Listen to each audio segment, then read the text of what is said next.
welcome back to, actually, very interestingly, you, Jack, were the Ooh. first ever guest on the Stick Drift podcast. Really? Yes, all that time back, we had only 5 episodes, and the 6th was a guest episode, and it was you. Oh, shit. And now, interestingly, post rebrand, because we just had a rebrand, it is now not Stick Drift, it is the Talk Show. But talk is like TORQUE. Yeah. And interestingly, you were not only the first guest on the Stick Drift podcast, but since the rebrand, you are now also the first guest on Hmm. the Talk Show. You've got You know what? mm. You know what they say? First is the worst. So there you go. Well, yes, welcome back to the Talk Show, out every week for all things car culture, racing games, and motorsports. But we're here with a bonus episode, a guest episode, back with, and I think I always get this wrong. It's either Craptastic or it's Crapstick. It's one of the two. I'll let you introduce yourself and what so you my do. so my name is John Racing, and Yeah. but yeah, no, my name's Craptastic Jack, Okay. CJ for short, and I just do funny videos on the internet. There you go. Yeah. A lot of a Crew 1 related stuff originally, and then a fair Mhm. bit of Need for Speeds. I've seen you've been playing a bunch of Need for Speeds recently, no? Yeah, no. Mm. Unbound is, I've been playing a lot of Unbound with the Yeah. new year of content coming out. A Need for Speed game with post-launch content is like it's like the moons have aligned. Yeah. So I gotta make. Oh, he's dropped out there for a second, but we'll get him back. We'll get him back. Oh, Don't worry. There we go. oh, Okay, you're yeah, back. yeah. Sorry, You can there's like carry on. construction or something going on outside. It's like screwing my internet. All good. But I also recently finished a playthrough of Need for Speed Underground where we only used the Dodge Neon. Oh, So nice. that was a very interesting playthrough. A lot of anger in that playthrough halfway through with the underground AI, the rubber Yeah. banding AI. If you play through underground, you know. Yeah. Well, I haven't, unfortunately. The only Need for Speeds I've played is Hot Pursuit, so and then current ones. Really? I will say I'm really optimistic about this new year of content though for Unbound. I wasn't entirely glued to this first one, I will say. I kind of played it. I was like, okay, so they've shuffled some stuff around, and the cars are nice, I guess. RS6 behind the paywall, that's a bit rough. Yeah. Like the base RS6 behind the paywall, like because they know what they're doing. I mean, Crew put the Charger Red Eye Hellcat behind a paywall. Need for Speed put the RS6 Avant. They know which cars they're putting behind a paywall. But I'm still optimistic, especially because then I see they're doing like a surprise extra patch, and I'm like, ain't that great? Might not launch the game, but that's a good thing they're doing, and I'm gonna be sold to that because is it the police one next or is that afterwards? The Hot Pursuit. I think the underground style one Drift is and next. Drag. Yeah. Yeah, okay, that'll be cool. That's what I'm hoping Yeah, that's for. gonna be really interesting. I Mm, really kind of hope that, and again, for all its faults, and Payback had a lot of faults. I really mhm. enjoyed the drag racing in that game, Yeah. just like the atmosphere around it. The actual racing itself was kind of mediocre, but the actual like setup where you're doing burnouts and you have like the full drag kits, I thought that was really neat. So I hope Yeah. they can go down more that route as opposed to the underground. But hey, I'm just excited to get content for Need for Speed. It was like maybe 5-6 months ago. We weren't even sure if Unbound was dead or not. Mm. So, with Criterion unfortunately being siphoned to work on the next Battlefield, I'll take whatever we can get. Just the fact that we're getting another year of content is like insane to me. One thing that's been noticeable as well, because they've been whittled down to 30 employees, I'm fairly certain. So it's one, oh, two, they're not spitting out a new game anytime soon.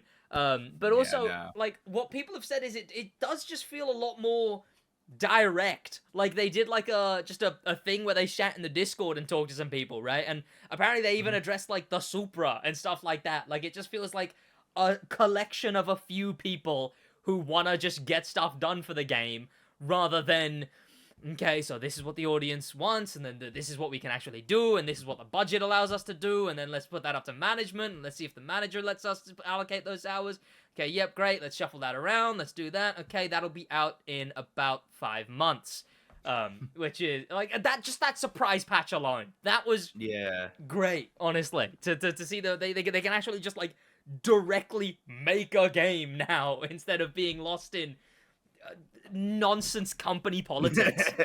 Like, it's insane to see, because I feel like for the first time in like years, Need for Speed actually feels like it has like some sort of like focused direction. Feels like they're actually like organized. Because with Need for Speed, you'd have a game release and it have a lot of kind of underbaked ideas, but then they would, and it'd have some really cool ideas, and in the next game they would drop everything and like do a 180. Yeah. And it was like that for like 5 years, and it only seems now that, okay, I can kind of see what they're doing. Hopefully a lot of this stuff that they're putting in on Unbound is just testing for the next game. Yeah. You know, it actually feels like they have some sort of direction, and I think with all this, all of a sudden just actually having like the developers talk to us and having like all this community engagement, I feel like it really has to do with the change in leadership at Criterion, because we have a brand new creative director, and like he's a big car guy, so that can only be a good thing. That can only be a good thing. Yeah, like actually having someone who like cares is a big step in the right direction. But speaking of steps in the right direction, a couple of games have been making. Well, you know what? No, first and foremost, I'm making something you could argue is a step in the right direction, which we talked about a little bit before I hit record. And I guess technically this is the first time I'm properly saying it. I've mentioned it in streams before, but we'll talk about it later this week with Josh on the regular podcast. I'm switching fully to Forza for the entirety of the next month. It's a drastic change. It's absolutely the nuclear option, and it's going from one game that's kind of doing stuff that people don't like to another game that's kind of doing stuff that people don't like. So that's drastic, but I feel like it's a change I've needed to make. I think all in all, crew, I want it to be better, but like it just kind of isn't being and hasn't been being for a hot minute. Like besides all the, even if the crew hadn't crew won, I would still at this point be like, God, Motorfest, please, please. Then on top of that, there's like just the fact that I need to expand. It's like closing in on 100K, rough time to be doing it. But so I'm not closing it on 0 anytime soon. But I'm definitely, I need to be making content on other games, which I think is something other bigger creators have that they can do that I just don't have in my wheelhouse at all as an option. So I'm kind of screwed in that, and I need to make that jump drastically. 100%. And 100%. Like, just on its own, I think having that there, having like that audience built up, is gonna be rubbish to begin with. But I don't blame an audience for not watching when I don't do a Forza video, unless it's like, I barely do Need for Speed videos, like, right? Like some people were like, oh, do Need for Speed. I feel like there's not enough. One thing it's missing still, like weekly, like something's going on like a weekly, like even if it's like, as much as people don't like it, like delaying a car drop for like maybe the second week of the update. But I know car drops are drip feed content is drip fed. Yeah, people don't really like it too much. But I think there's not enough like at the moment it's just the playlists change, right? What the PvP playlist is. I think if that was a bit more hyped, I mean I've not tried it yet. I've not made a video being like, oh, brand new PvP playlist this week. But I feel like it could use something a bit more like the Summit, right? The crew has the Summit, and Forza has the seasonal. Like, yeah, it's like the seasonal playlist. Yeah, something's going on every week, or I suppose. But we'll have to see where Need for Speed gets on that front with these future updates. But interestingly, one of the main topics we're really going to be talking about here, and the reason I brought you on the podcast especially, literally just a few hours before this podcast, a IGN posted an article specifically talking Yeah. about the whole situation, which is like it's making its way up the ladder to the bigger and bigger places. We've lost him for a second, but he'll be back. Don't even worry about it. By the way, head down there and subscribe, share the podcast, leave a like on the Yeah, podcast. they don't want me to be here. They're after it. No. They're after me. Yeah, but recently the Crew 1 was shut down, but the issue was the servers were shut down. The issue was they didn't just shut down the servers, did they? They went a bit more extreme. I'll let you explain what happened after the shutdown. Yeah, so a couple days after the shutdown, this happened to people on Uplay. I actually still have access. I can download the game right now. I can launch it. It'll give me a big error, but like since I have the game on Steam, I can still like download the actual game files themselves. But they started revoking licenses for the people who owned the Crew through Uplay.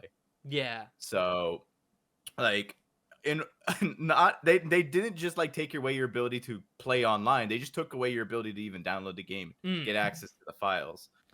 And I legally can't say why they did it, but like I'm willing to bet it was to stop people from creating their own third-party clients to be able to run the game. Yeah. And I think it's in response to the Crew Unlimited.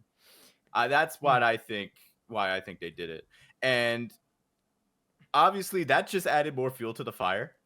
I mean, people were already riled up over like the Crew shutting down. Yeah. But like that just like made it. That was like blatant. That was like completely blatant. Yeah. Like, yeah.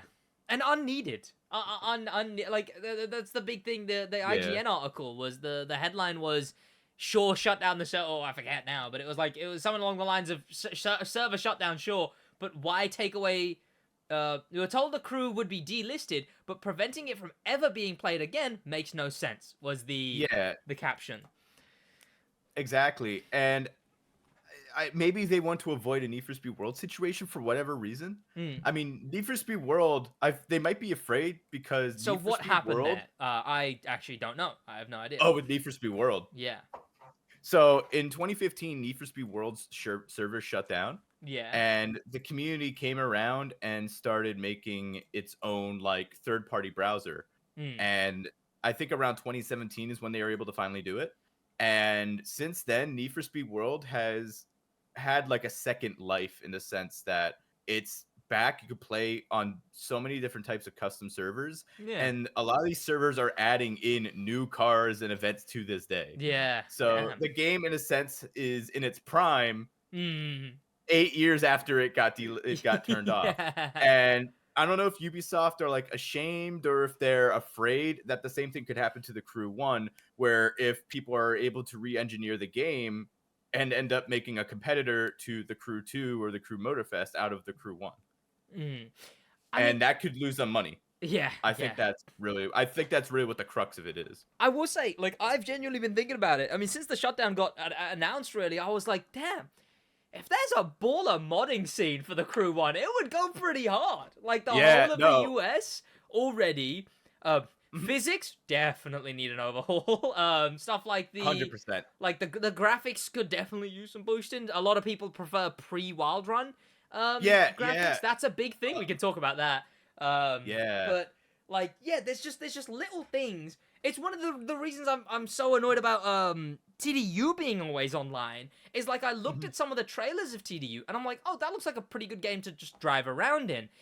It'll be great if you can mod in new cars, mod in some baller graphics if you got the PC for it, and then they announced always online. So yeah, you're kind of screwed. But Crew 1 with like modern cars being modded in with like a proper scene of like, you know, more races being added. It just like it would have gone so hard. It could still, hopefully, there's a lot to go through, but it could still go so hard.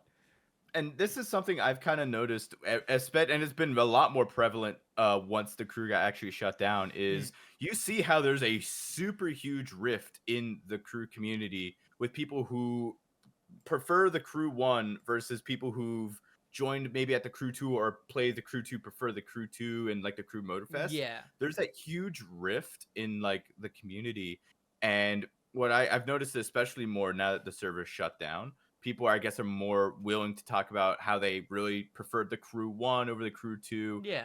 Or like how they prefer this and that over, you know, what we have nowadays with the Crew Motorfest and the Crew 2. And with the Crew 1, like especially if we're able to like get it back online, I think that could really, you know, that could really be against Ubisoft's interests. Yeah. Because yeah. that if people are spending time on the Crew 1 playing that game, which has a much grittier, I guess you could say, atmosphere. I think a better atmosphere. It has a better map than the Crew 2 does. It's more detailed. It has, you know, more aspects. One thing I noticed in that game, weirdly, is that it's completely conspiracy theory. I didn't test it before the server shut down as well, right?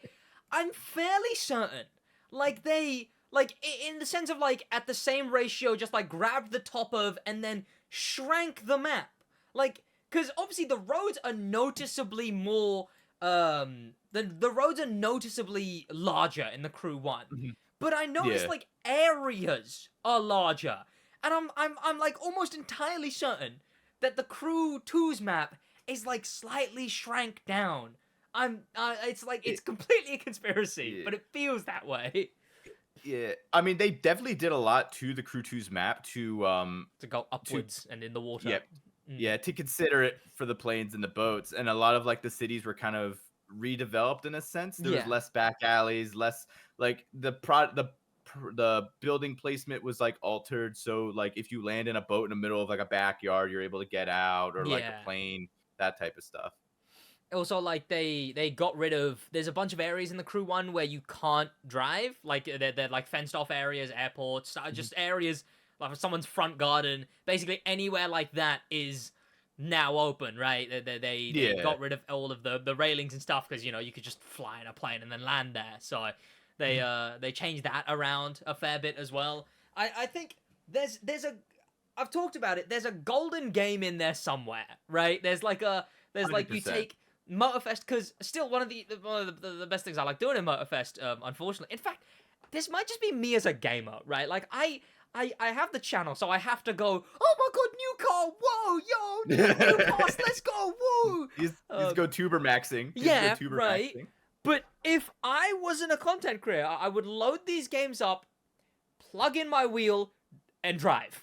I'd turn music on, or I'd have YouTube on one side, and I'd drive. And then I'd turn the game off. Like, that just a vibe out sesh, right? Just a vibe out sesh. Like, and I love Motorfest for that, right? Because the one-to-one wheel rotation is really good. I like the feel of the cars, the physics and whatnot. So that transport that to like a Crew 1 map with Motorfest detail, and like put in actual story, right? Maybe not as corny as the Crew 1's was. It's charming in some ways, but like I remember playing it like the whole Vegas section, acid trip. Actual acid trip. I was like, what's going on? But yeah, actual story, and then boom, you've got the golden game there. Like, it's like right there in front of you. And it would be really interesting to see like a Crew 1 game expanded in a way that's completely separate with what Ivory Tower took with the franchise. Like expanding like the AI, the graphics, maybe returning, like you said, to the pre-Wild Run graphics. Just seeing where the game could have gone if they continued more so going in the Crew 1's direction, and kind of making it more like a crew oriented game where you're like creating these like crews and battling out against each other across the United States, these different factions. It'd be really interesting to see that. What I've been saying since like the Crew 2, really, like midway through the Crew 2, is I've been saying the next one shouldn't even be called the Crew, because where's the crew aspect of it? You're not it's not there. You are what, a crew of 3 other people, and you can only go into your events with those people, and like there's this I remember people would argue back and be like, oh, what would it even be called? I mean, at this rate, just call it Motorfest. I mean, I call it Motorfest. That's what I was gonna say. Like they could just rebrand it to Motorfest. The next game might as well just be called Motorfest 2. Especially if they're not willing to make another like full scale Yeah. version of the United States, and they want to do more centralized locations. So Like if they thankfully, wanted to go to like France or like Europe, I could yeah. see them doing that under Motorfest as Yeah. opposed to just the crew. Have that as like the spin-off, and then, you know, if they really wanted to, they could I mean, what can we expect this little indie developer with 300 employees to really do? But you know, have a crew game, which is a big open world, less detail, whatever, and then in the interim release a Motorfest, you know, and then like have them tied together like a COD and Warzone type thing. I don't know. Yeah. But a few things. You mentioned taking the crew in a different direction. I've had this pitch for ages now, right? And no one's unhanded me of it, right? So, like, in my head, I'm like, just Detroit, but maybe chuck in just cities, right? So not the whole of America, just cities so they can be high quality, right? And like a much larger scale, Detroit. And if you want like the other ones that you can fast travel to or whatever. And it's just called Crew, and it's set in and based on Dayton's rise, the brother who dies at the start, his rise into the 510s. And it's a primary focus on that. It's Dayton rising through the 510s in like a detailed Detroit. And that's like, I think that could really work. That's a very interesting concept.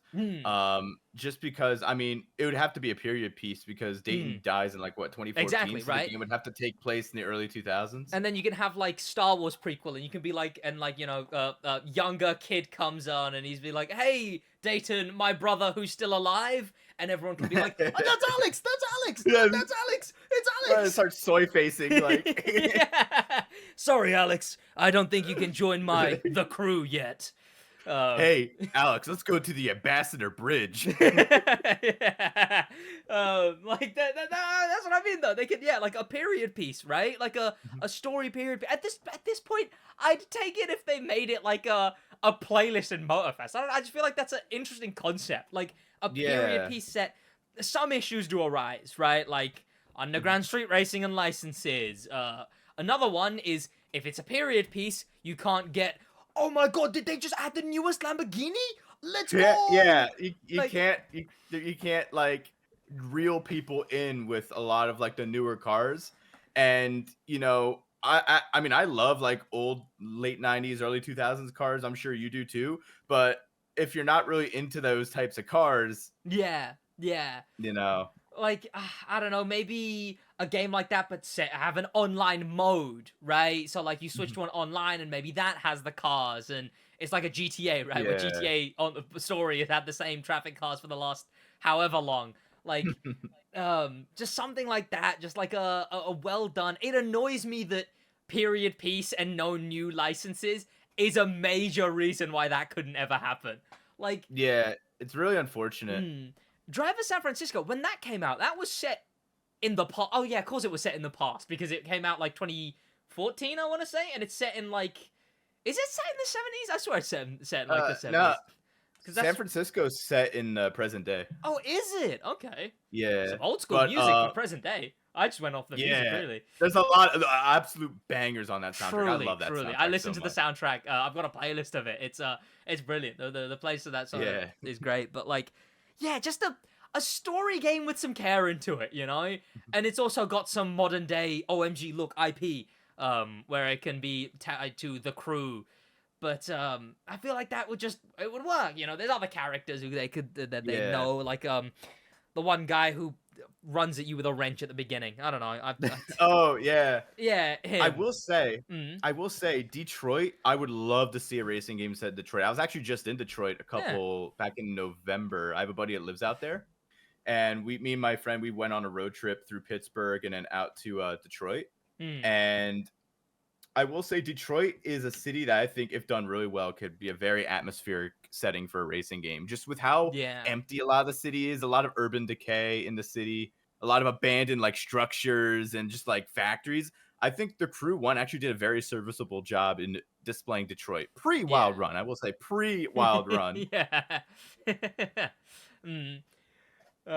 But yeah, it sucks that probably couldn't happen anymore. Yeah, nah. I will say the closest thing that we could get to that is Night Runners. Night Runners is set in like the late 90s, early 2000s in Japan. Yeah. But they don't have the added caveat of having to worry about licenses or that type of stuff. That's the thing. I mean, people are weird. Some people just don't understand stuff, right? They're like, oh, why doesn't Need for Speed or Crew just add a fake Supra? Do what GTA does. So essentially nuking any relation to that company possible ever, basically. Yeah. Like, could you imagine if Rockstar tried, like, I know people want a new Midnight Club and whatnot. I feel like they're too far gone. I feel like if they go to make a new Midnight Club, car companies are gonna go, so what about all these licenses in GTA, huh? What about literally our cars in GTA, huh? What are you gonna do about those, huh? Yeah, because a lot of the cars in GTA look like straight up like they're like real world counterparts now. At what point is it just copyright infringement? Might as well just do a Midnight Club game with those cars. Yeah, at this point, genuinely, like I feel like they could get away with that because they have everything, right? And it's so minute. Like the Alpine A110, which is a car I really like. It is unfortunately French, but great. Its headlights is the only thing different. It's just like the headlights are like sharper or curved, the opposite of the main one. Done. The rest of it is just the car. There's also been some controversies where they've like just yoinked like independent developers models before, which is a bit. Yeah, that's a little shady. Yeah. It's also infected like the servers. The like 5M and those things. Obviously, they joined with Rockstar recently. Yeah, they've been forced to get rid of all of their unlicensed cars. No one's really checked up on them. If you go on there, no, I was gonna say I'm not gonna name the server I play on because I play 5M a lot, but the server I play on still got them. Still got them Crown Vics and still got them Ford Still got the Lamborghini Centenarios. I'm not saying anything. I'm not saying nothing. One that my mate plays on, he said that one only really, they just kind of swap the badges around and they put the names different, and then that's it. They're still the one I play on, it's like clearly a Crown Vic model, but they just put like Vapid on it. Yeah, so it's just like okay. So clearly the circumvent is very close, right? Like it's right there, and I guess if Night Runners is able to achieve something like that, I'm gonna have to keep my eye on that one. I mean, because the car models in Night Runners just look exactly like their counterparts. They just don't have the badge. So same with like CarX as well. Like I'm baffled they get away with that stuff nowadays. And another game I play, Monbazoo, it's straight up a BMW M5, but just without the M5 on the logo. Like they obviously, unfortunately, they're too far gone, and there's a limit of stuff you can do without licenses, I guess, and also you can never get licenses. And I will say that kind of takes me on to a separate thing, and it's something I don't want to talk about I don't normally want to talk about too much, because I feel like it puts me in the side that I'm not actually fighting for. I'm just like, hey fellas, consider this for a second. Yeah. I do think that licenses is the reason the Crew shut down, but originally they didn't make it offline. They didn't make an offline patch originally. And now that we've gotten to current day, so it's their fault originally. Now we're at current day. Licenses. I genuinely think that, like, so here's the issue. They update the game, right? So I think it was a GTA, it was a GTA game, or it was a Midnight Club game or something, right? And I remember someone telling me about it. I think it was Theo telling me about it. And he was like, they updated that, like, a while later, and they had to remove a bunch of the music out of it, because they couldn't update that license on the music. So, because they updated the game, they got rid of the old music, they did replace it with some, and I do feel like, it's just a game theory, really, if the Crew did get an offline patch, they'd then have to go to any company that requires a refresh of the licensing, and go, okay, are you still happy with Police, these damage models, the underground racing? Are you still okay with this? Are you still okay with this? Are you still okay with the fact the game does this? And he's cut out for a second. Okay, you good? Yeah, no, I'm being like, You getting they're, nuked. they do not want to hear this They don't at conversation. all. They're like, oh, he's waffling. But yeah, Yeah, so nah. like I was saying, they'd have to go back to these companies and be like, okay, so are you okay with police? Are you okay with this damage model? Are you okay with street racing? Are you okay with this model of your car and this model and this model? And essentially, they'd be left with a game that they then have to patch out like half the car list and then go into the events that features those cars and remove them from the events as well, right? Like, I feel like that's unfortunately what I think it comes down to. yeah. I don't think people mention it enough because money is part of it, right? But also it's a big part of it for sure. But also, like, it's the licenses. It's the fact it's people assume that like they just went, we wouldn't mind some more money, and then shut the game down, right? Which I don't blame them for thinking Ubisoft thinks like that. Like that's not it's not the worst stereotype of Ubisoft, to be fair. But, I think car licenses is one people really overlook as like a massive factor as to why the game shut down, honestly. I think that's probably like right on the money. I think honestly that's right on the money when it comes to the licenses. Now, them not creating an offline patch and then straight up refusing to tell anybody like why or like give any sort of fucking explanation as to why this game's like going offline. We haven't heard anything. The last time they officially like talked about it was the day they announced that this is back in December the last time. And I actually have a not funny, but like I was actually in Copenhagen. I was in Denmark when the news dropped, and I was literally like 3 Guinness deep in a bar in Copenhagen. And I saw this on my feed, and I'm like, and I didn't know what to think, so I put it down and continued drinking. I'm like, I need a Jägermeister. Like, I need some Jaeger bombs. Actually, did like a stormy night, and you're there like cliche, like, could this day get any worse? And then you check your phone, and that comes up. You had to cope in Hagen, is what happened there. I was coping in Hagen, like, for realsies. But I mean, I really honestly didn't think about it again. I put out like a tweet talking about like my favorite moment from the crew, and then I don't think I really thought about it until like January. Like after Christmas, that's when it really started to sink in. And that's when it really started to like hurt. And then when it actually shut down, it's like, oh man, I didn't even get to experience the shutdown. I was at work. Oh, so like, damn. No, the last time I played the game was when I was streaming it. Like, so the last moments of me streaming that game were the last moments I played of the Crew 1 in its official state. Damn. I got lucky. One, I chat out my arse on the internet for a living. And two, it cut out there. Oh, no, I'm back. Yep. I'm back. Yeah. For one, I spout nonsense for a living, so I was already live. And then two, I managed to, I don't know if you saw, I managed to stay on the game for 5 hours longer than the shutdown. Someone stayed on for way longer than me, but I was on for 5 hours past the shutdown. That's nuts. That's honestly like nuts. Like, that reminds me of the time when I think they wanted to shut down the Halo 2 like online servers. But like 3 people like just left the game on, and they couldn't do it for like, and they left the game on for like a month before they finally got booted off. Like, that's the thing. I mean, Josh said he was like, I was playing with fire, fast traveling around. I was just trying to unlock all the map, and I was fast traveling. Oh yeah. But the sad thing is one, the whole thing was sad. Very like the whole shutdown. I like the moment the shutdown hit, it was kind of funny because it was like the fucking rapture. Like, we were driving, we were cruising, and then all of a sudden, names are flickering, people are disappearing, some people are going into walls, some people spinning around and then disappearing. It was the scene. It made That's insane. Just like that, I'm trying to imagine that like happening. Oh yeah, it was great. It was like it was I made for a fun stream. It made for a very fun stream.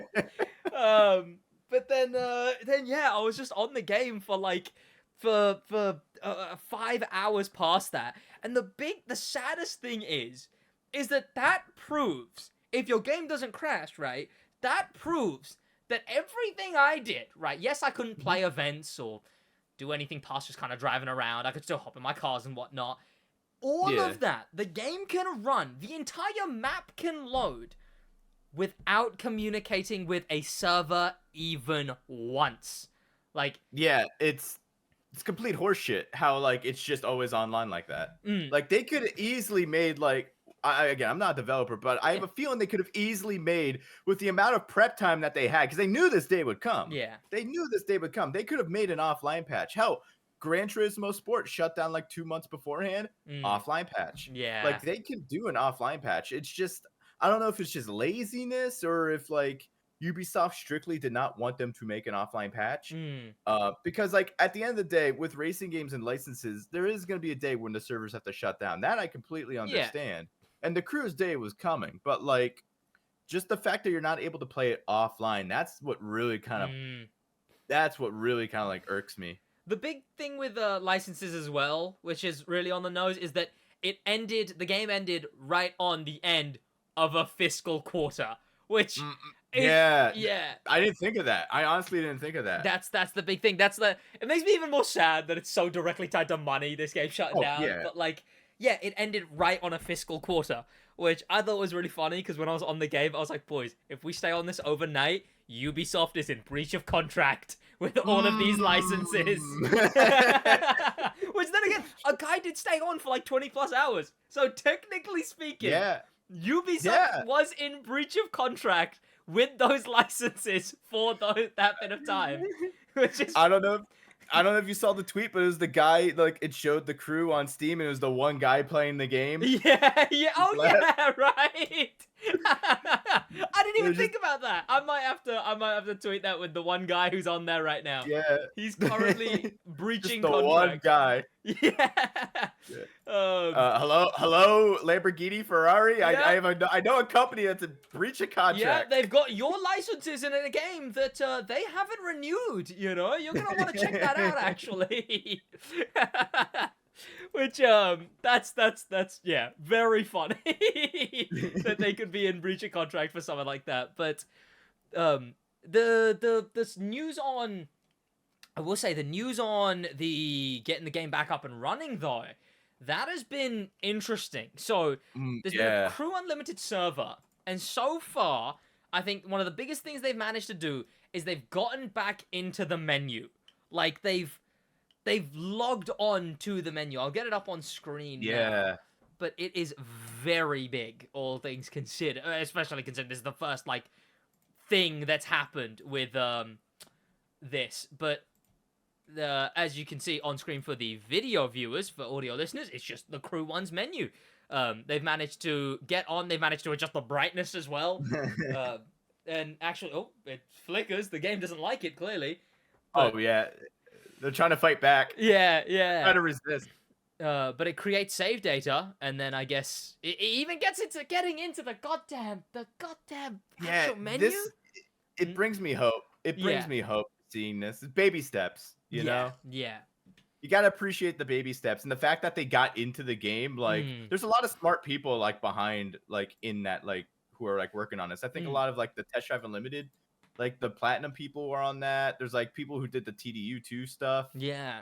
Behind it, you know, there's a lot of smart people working to get that game back up and running. And I just want to appreciate truly the smart people that are in this community dedicating their blood, sweat, and tears to literally trying to resurrect a pretty mediocre racing game when you think about it. But it's a mediocre racing game that holds a lot of memories in my heart. A lot of people love it. I hold a lot of love for the game. And the fact that like we have a dedicated community behind it, because it takes a lot of logistics. There's a lot of time, effort, coding that goes into these projects. Yeah. So I will say, when it comes to the racing game community, for all of the faults of the community, there's a lot of smart people in there. Absolutely. Who are working to preserve gaming and just media in general. And I mean, I suppose speaking on that, the shutdown happened, and it was very sad. It was it took a few things later. I'll get to the tangent I was talking about, but it it did actually take some things with it. Now non-existent in the Crew franchise ever is the Subaru BRZ, the Oh, Ram. they never added that back. They never added It's that still back. not in the. It's still not in any of the games. It's not in Motorfest. It's not in Crew 2. So you Wow. can no longer ever drive a Subaru in a Crew game. That's done. Same with a Ram SRT10. I think some pickup. Oh, that they never added that too. No, Damn. because I love that truck in yeah, like the Crew one. because obviously Ram and SRT had their divorce, and I guess when they came back around, they did add back Ram, but the only Ram they've got is the TRX concept or whatever. So they've only got the newer generation Ram stuff. So yeah, the SRT10 got caught in the crossfire. And then a big one is there's a bunch of roughs that people care about the Subaru, but a bunch of roughs were also gone in the crossfire. The one that's basically a 911 GT3 RS, the rough RT35, that thing also gone now. Has been wiped from the face of the Crew franchise. Same with a bunch of off-road versions of it and like rally raids and base models of roughs and stuff. They're gone too. So it took a fair bit with it. But for a while, people were like, you know, the Shutdown, pretty sad, pretty bad. Then the delisting happened, I think, after what I'm about to say. You might be able to correct me, but I believe I forget the name. But a YouTuber, a bigger YouTuber, made a video based on stop killing games. Now, Mudahar did a video. Some other content creators did a video. The Asmongold types reacted to it. Asmongold reaction. Yeah, you know, some people put in some effort, and then Asmongold also reacted to it.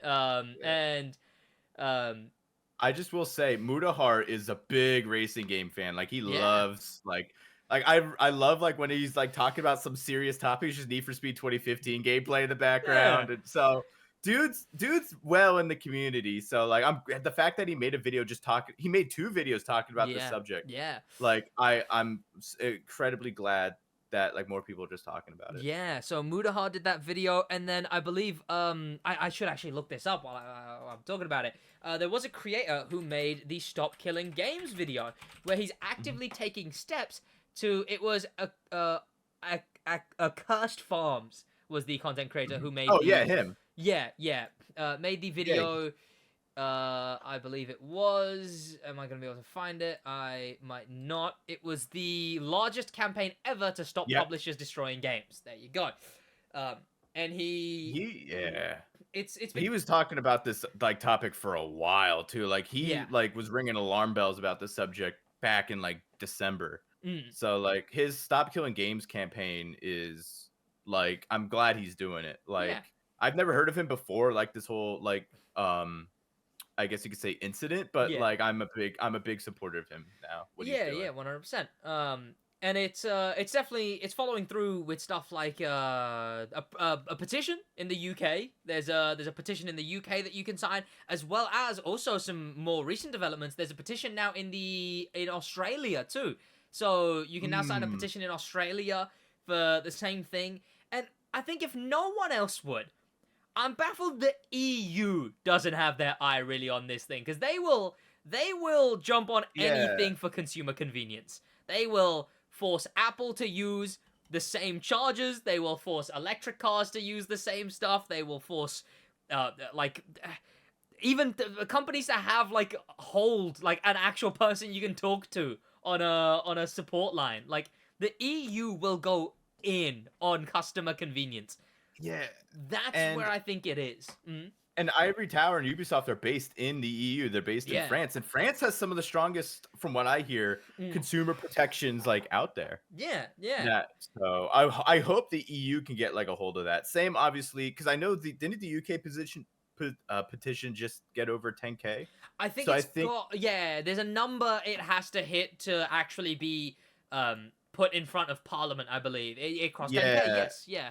And I just know, I mean, I'm not the biggest brained on UK politics, but I know, like, I've seen prime ministers' questions, and I've seen like the House of Commons and how they operate from time to time. Yeah. And I can't I can't honest. This might just be the doomer in me, Hmm. but like I'm glad it hit 10K, and I hope there is a serious discussion about it. But I honestly don't think within the House of Commons that they're going to Yeah. be talking about it. Like, you know, I mean, there was a politician way back when. Now I think not even way back when. Like I'd say like within the last half decade, right? And she just uploaded a video, and she was like the like tech communications head or whatever, and she made a video being like, "I'll catch you guys on the internet.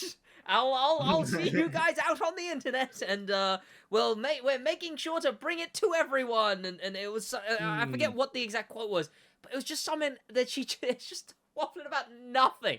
Like just yeah, I think if it did get to Parliament, it needs to really go round the route of a product that people paid for has been taken away from them. yeah, you kind of have to rebrand it in a sense that, Yeah. like, hey, I paid for this product. I spent my whole cold, hard money Yeah. on this product, and it's been ripped away. You kind of have to equivalent it to having someone come into your house and rob it from you and Someone steal it. took your dentures 10 Yeah, years after you paid for your dentures. yeah.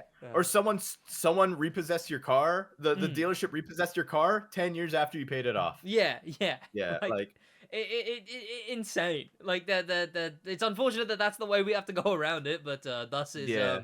thus is politicians, I suppose. But that's where we're standing. It will go to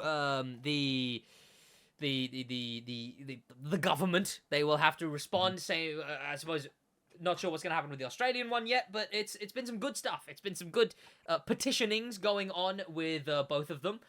I think, unfortunately, I think if the game wasn't such a wrestle to get back online, I think Mhm. I do think that this is maybe it's just me.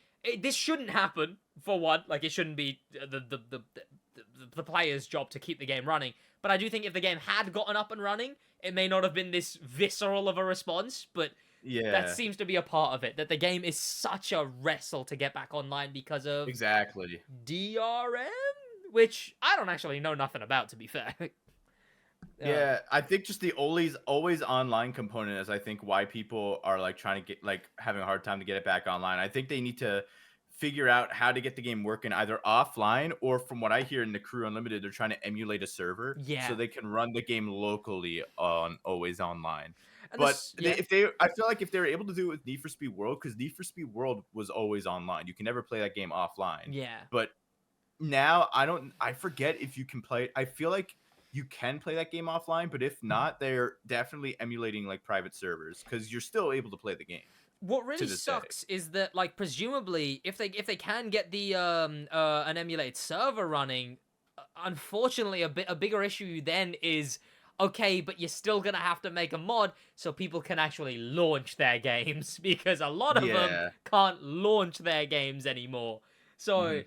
that's kind of where we're stuck with the so I think the timeline was that I think he made the video and then a fair bit later maybe the game was delisted, which to me Mhm. is wild. Or not delisted, sorry, license revoked, right? Like Yeah. that's wild to me that you paid for something and they can just go, "You don't own this anymore." Mhm. That's insane to me. Like Yeah. insane, dystopian. It Mm, it's unfortunate, but like as everything's moving unfortunately to digital media, yeah, like companies are they still haven't been set like companies feel they're able to just revoke yeah, anything you have at any given time, even if you purchased it. Like I know I forgot which platform it was, but people who bought movies, I think on either PlayStation or like some streaming service, I think weren't PlayStation able. closed their own service, so I think it was that. Yeah, Yeah.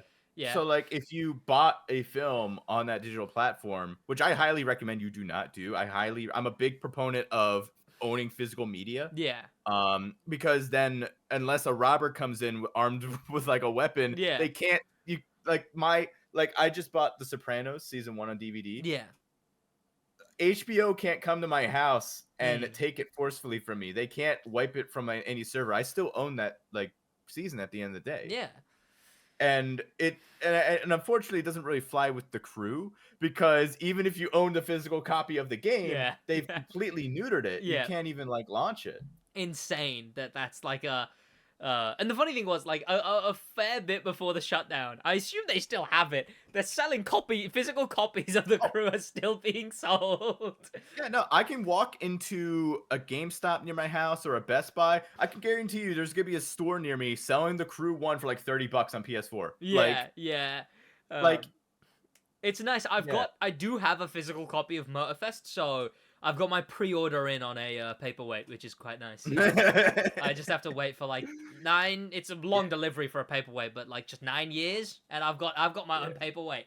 Um, Yeah, nah. My dumbass bought the Crew 2 Steelbook edition because I thought the Crew 2 would be a good game. That's gonna be a very nice paperweight. What? So what? The Crew 2 is well, 6 years old. speaking of, I yeah, only have to wait 4 more years. I only have to you wait only four gotta more wait years, for and more. then Yeah, yeah. I've got a really good coffee mug, Yeah. coffee holder. So that's the thing, is I was gonna pivot to that in general because like and the thing is, for me, right, the game sucks, sure, but like to me, that was the game that I played. That was the game that I got big on content creation wise as well, Yeah. right? Like that's where I started, and I made videos on the Crew too, and I think for all its fault, I think they did a pretty damn good job of keeping the game running for as long as they did. But Yeah. that game, I've got like 6,000 hours in that game, right? Which is like that's see, that's the thing. I understand on principle how the Crew 1 shutdown sucks. The Yeah. Crew 2 shutdown, Ooh, that's gonna be that's astronomical for you. gonna be heartbreaking. Like that's gonna Yeah. be so that's gonna be terrible. And the thing is, it's basically set in stone because they've confirmed no more updates for the Crew 2. They've confirmed that this last update that happened was the final one. The next thing they'll be doing will just be like, well, they'll just do like maybe bug patches and stuff. Was they're sort of paraphrased what they're gonna be doing. So essentially, hopefully patches means licenses are still there and they can maybe eventually hopefully put in an offline patch, maybe. But I don't want to have hope for something like that. I can't think, yeah, no, they've still got time. I'm sure they'll offline patch it. The Crew 2's fate is set in stone, and that is sad as hell, man. Like, it's Walking Dead man at that point. Yep. Like, But and this is the thing with like these games being shut down is, I mean, I fucking hate the Crew 2. I think the game's a piece of shit. But at the end of the day, that was still someone's favorite game. That could have been someone's first game that they ever played. Like that could have been a game that they played through their childhood. Like, you know, at the end of the day, even if you don't like a specific game, like there's somebody who loves that game. There's someone who has a very special connection with that game. And I received a comment like a couple years ago on one of my videos I made on the Crew 2, where the guy's like, yeah, I understand your points, but my 5-year-old kid loves playing the game, driving around. And I mean, that kid's probably maybe like 10 now. And if he wants maybe 5, 6, 10 years from now, if he wants to replay the games that defined his childhood, he's not going to be able to play that game. So at the end of the day, like the game is special to somebody. So that's insane. Because it's like, there's a big divide, right? I think in like actually like people, you know how like every generation's been like, God, this next generation. Like, yeah, right. Like first it was the TV, and I was like, God, this generation has the TV. Then it was, you know, consoles, and like, God, this generation has consoles, and now it's the phone, and it's TikTok, and I think it's just the line's been getting further and further. Complete tangent, but like I think Vsauce made a pretty good point, and he was like, okay, yes, it looks fried when you have someone watching a clip of a movie with Family Guy underneath and Subway Surfers, but then he was like, when you talked to someone way back when, presumably you went for a walk while you talked, or you sat on your porch and looked at like birds and shit, or you had your kids playing in the garden and you sat and watched them while you talked to someone, or you I will say, like, watching a movie, America must be cooked, because I've never seen someone on their phone in a movie theater in the UK. But I hear that's such a thing in America at the moment, is people using their phone in the movie theater. I think Jack has He's dipped out for a second. Hang on, the construction workers don't want him here.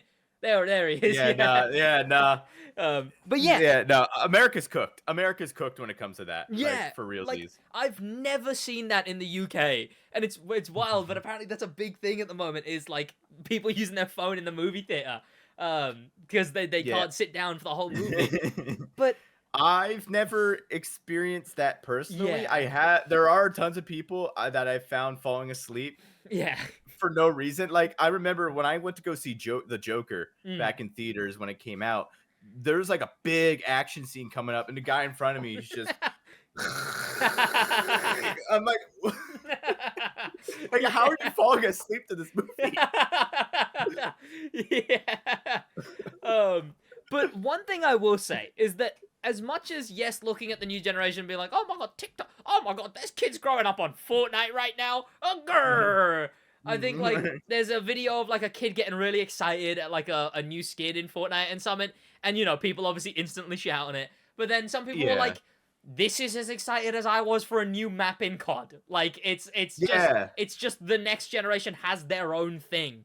But one thing that I think is definitively now shifting in the saddest direction is I've got an Xbox 360 under my desk, and I've got Assassin's Creed, I've got Simpsons Hit and Run, Watch Dogs, Banger. Right. Banger. I've got Splinter Cell Blacklist, I've got Fallout 3, I've got all those games that no matter what, I can just put them in the Xbox and I can play that game. And I will go and I will play an old school game that I love. Like, one thing that I've wanted to do, and I think this is also very sad because I didn't put this two and two together until recently a comment clarified it for me, and it's like the comment that you mentioned you got, is I've talked about how, very long-windedly, I just, like, my kids, look, they can, if they want to play, like, a Fortnite 2 or whatever, if they come to me and they're like, Dad, Fortnite 2 just released, can I please play it? All my friends are playing it. I'll let them, sure, whatever. But you know, if they want to go out to watch a movie, or if they want to make, like, some money, or if they do want to do whatever, they could finish Spider-Man. Or they could play through, you know, when they're old enough, GTA 5. Or, like, it's incentivizing, right? I'm not going to go, no Fortnite for you. I'm going to go, sure, you can play that, but I'll make you do less chores if you finish God of War, you know? Because I want them to be into art. Like, I want them to be into, like, movies and stuff, you know? I must have them watching movies since day dot. And, like, just have them experience the games I grew up with, like Assassin's Creed. But, like, the game, like, that's actually really sad. Like, if they know me, if I'm still a content creator at that time, you know, and they look through the past and they're like, oh, how I started. The game that I started making content creation on, that changed my life to a point that it will affect that time, my kids will never be able to experience. They will never be able to play the game that caused where I am, right? And that's, like, so sad. That is... It's actually really insane how you mentioned that, because I actually just finished a game from, like, my dad's era, like when he was like younger. I just finished Max Payne, like the first Max Payne game. Yeah. And like, it was a game that I bought a couple years ago, never played it, but just the fact that I was able to launch a 20-year-old game, a little couple patches need to be applied, but like, I was able to play the game flawlessly. You know, the servers weren't online. They weren't delisted. You know, granted, there's not really many Pain Pass licenses in the game. Yeah, the Pain Pass. Yeah, there's none of that. Like, I was just able to load it up and play it. And this is a game from like I was a year old when that game came out. So there's no way I was playing it when that game was fresh. So just the fact that, like, kids later on, like, if a kid is going through like racing games, he wants to play like older racing games, let's say it's 2030, right? And that a kid wants to play through some older racing games, he won't be able to play the Crew 1. He'll be able to look up footage, but like, he won't be able to play the game itself. Yep. And I'll never experience that, you know? Like, maybe he's sick of Unbound 2 finally bounded, and he wants to go He wants to go play an old school game, but he can't, and that's gonna keep infecting more and more games unless something happens to the point that say it's 2050 and even more of them like TDU. That's gonna be always online, upcoming. Thankfully, stuff like Gran Turismo will offline patch successfully, but the practice of not offline patching is just wild. Like, yeah. And the thing is the stop killing game stuff, as much as I want it to, I don't know if it will change much for the crew. It should, and I hope it does. It should. But I hope it does too. But yeah. But I think at minimum it will stop anything like this going forward. Cause could you we say it's set in stone, but could you imagine if they tried shutting down the crew too? It would be the same hoopla all over again. Which exactly. Clearly they maybe this was intentional, maybe it wasn't. Hit it a little bit with their new game launch, right?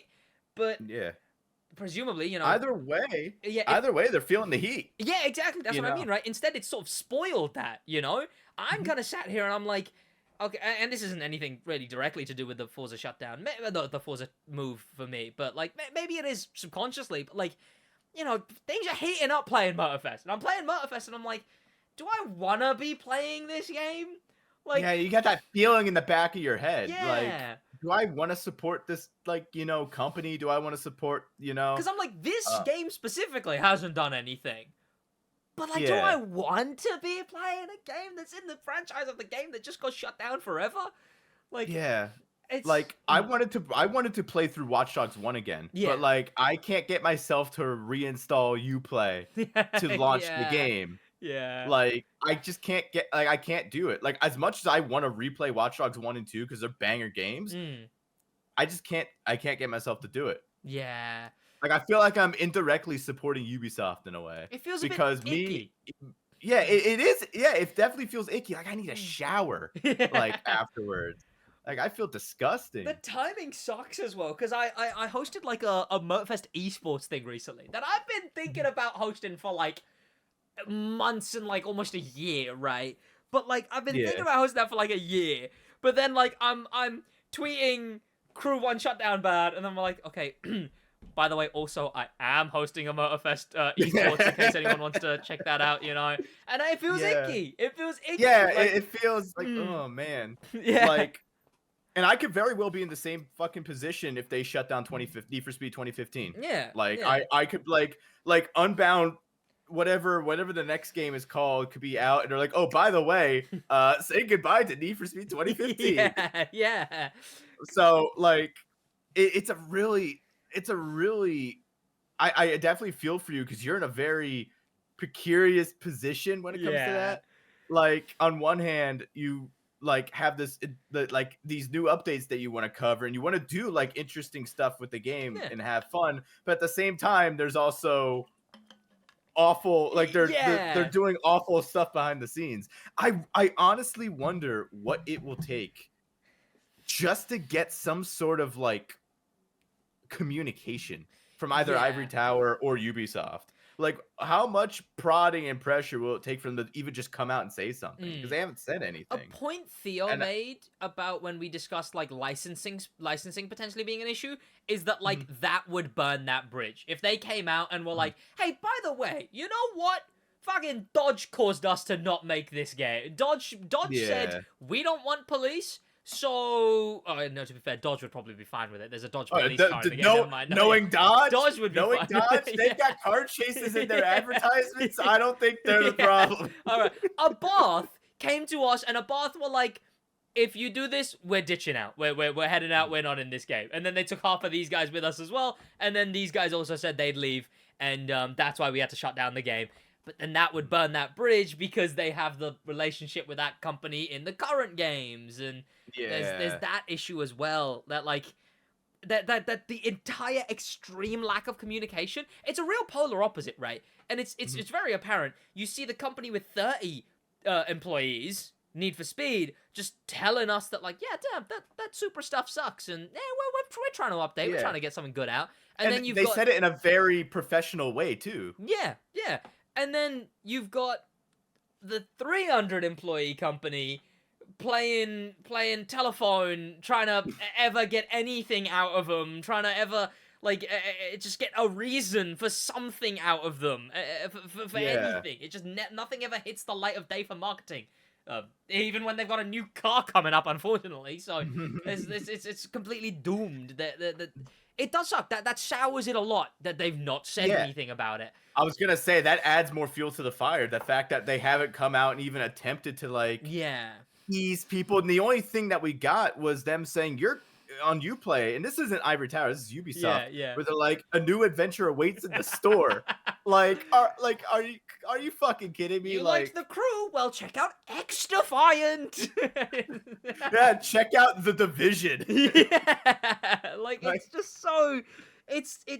Look, if it is a license issue, then it's out of their control to a degree, and that's unfortunate that they're in that position. I don't think if it is a licensing thing, there's still nothing stopping them, I feel, from just putting out an offline patch and delisting the game. Yeah. Like Forza. Yeah, that's the other option, right? I think I suppose the other issue would be that console players couldn't mod, so they would just be playing a game with 20 car licenses. But it would still save PC. I guess console would be the issue, but something's better than nothing, right? Exactly. Better 20 cars and still the full story, right? You still keep all the customization and everything. You still keep everything, because customization is transferred game to game, so they got the licenses for that for sure. But I think when it comes to licensing, I think what it is you can still, as long as you delist the game and you're not selling it officially, there's no reason to not give an offline patch, or they don't have to completely take away your ability to play the game just to be okay with the licenses. Because Forza delists their games all the time. You can still get a secondhand copy. It still works on Xbox, still works on PC if you own the game. Older Need for Speeds, like Most Wanted, Carbon, you can't buy those games anymore. They're basically abandonware because of the licenses that they have in those games. But if you still own a copy, you can still go to the store, buy a copy. You can still acquire the games on PC. Yeah. Again, because those games are offline. Yeah. I don't think there was anything stopping Ivory Tower and Ubisoft from putting out an offline patch. I honestly don't believe that. I think they could have done it if they truly wanted to. And we've seen the situation where they've had to remove a license before, when they had to remove the Supra. The Subaru from the Crew 1. I don't know. I think if they really wanted to, the licenses wouldn't have stopped them from just allowing the game to be completely offline. Because I completely understand them delisting the game. What I don't understand is them just pulling the game, revoking licenses, and just preventing you from playing the game at all. That's the whole crux of it. The Crew 1 is like a good boyfriend. If he wanted to, he would. That's the you want to know something? You want to hear something that really sucks? It really sucks, right? And it's funny because once it hits you, the realization is oh, okay. Car transfer, right? Say Crew 4 comes out or whatever, right? And Crew 2's getting shut down, or Crew 5's coming out and Crew Motorfest is getting shut down. But don't worry, gearheads. Thanks to car transfer, any car you unlocked in that game will follow through to whichever next game you play. So none of your stuff is lost, gamers. So that's don't pro epic win for gamers right there. So don't worry about the game getting shut down, because all your cars will transfer. And it makes sense. It putting those two together, it unfortunately makes a lot of sense. That's a very dystopian, I guess you could say, viewpoint of just the crew's future right there. Yeah, 100%. Yeah. And who would have thought it'd be me bringing it to people, the most dystopian outlook. I will say that's pretty doom-pilled, honestly. 100%. But it's I can see it, right? I can really, really see it just being oh well, don't worry, or you keep all your cars, so just take them to the next game, and yeah, it's all good. Don't even worry about it. Who cares about the races and the map and the experience and the whatever and anything you bonded Yeah. to? You can play it in the new game. Exactly. Like just this throwaway culture. Like Yeah. that's honestly like I get a big vibe from that from Ubisoft just as a whole. It's a big throwaway culture. Like we don't care about the shit that we made before, anything that we crafted before. Buy our new shit right now. Splinter Cell Blacklist. Splinter Cell Blacklist is a game that if you buy and you buy the DLC, you can pay for the DLC and it will not give you the DLC and instead break your online play. If you complained about it in the forums when they had them, you would get banned. Insane. Like, insane that that's a thing. That, like, Yeah. that they just don't care. They do not care. I think Josh recently had an issue where he had Driver San Francisco on, like, a PC disc, and it, like, auto sucked itself into Uplay, and now he can't play the game anymore. And now he just cannot play the game anymore. Like, it won't leave Uplay.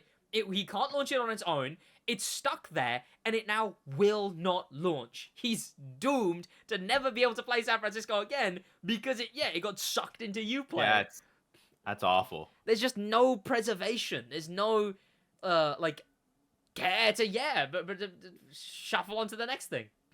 Yeah, that's it sucks so much. It almost feels like sometimes that like Ubisoft they're like ashamed of the Crew one in a sense. Yeah. Like it feels like they're ashamed of that game. Like they don't want anybody to like hear about it. Like I don't understand why. Especially me, and a lot of people think it's the best game in the franchise. Yeah. So I mean, they obviously did something right.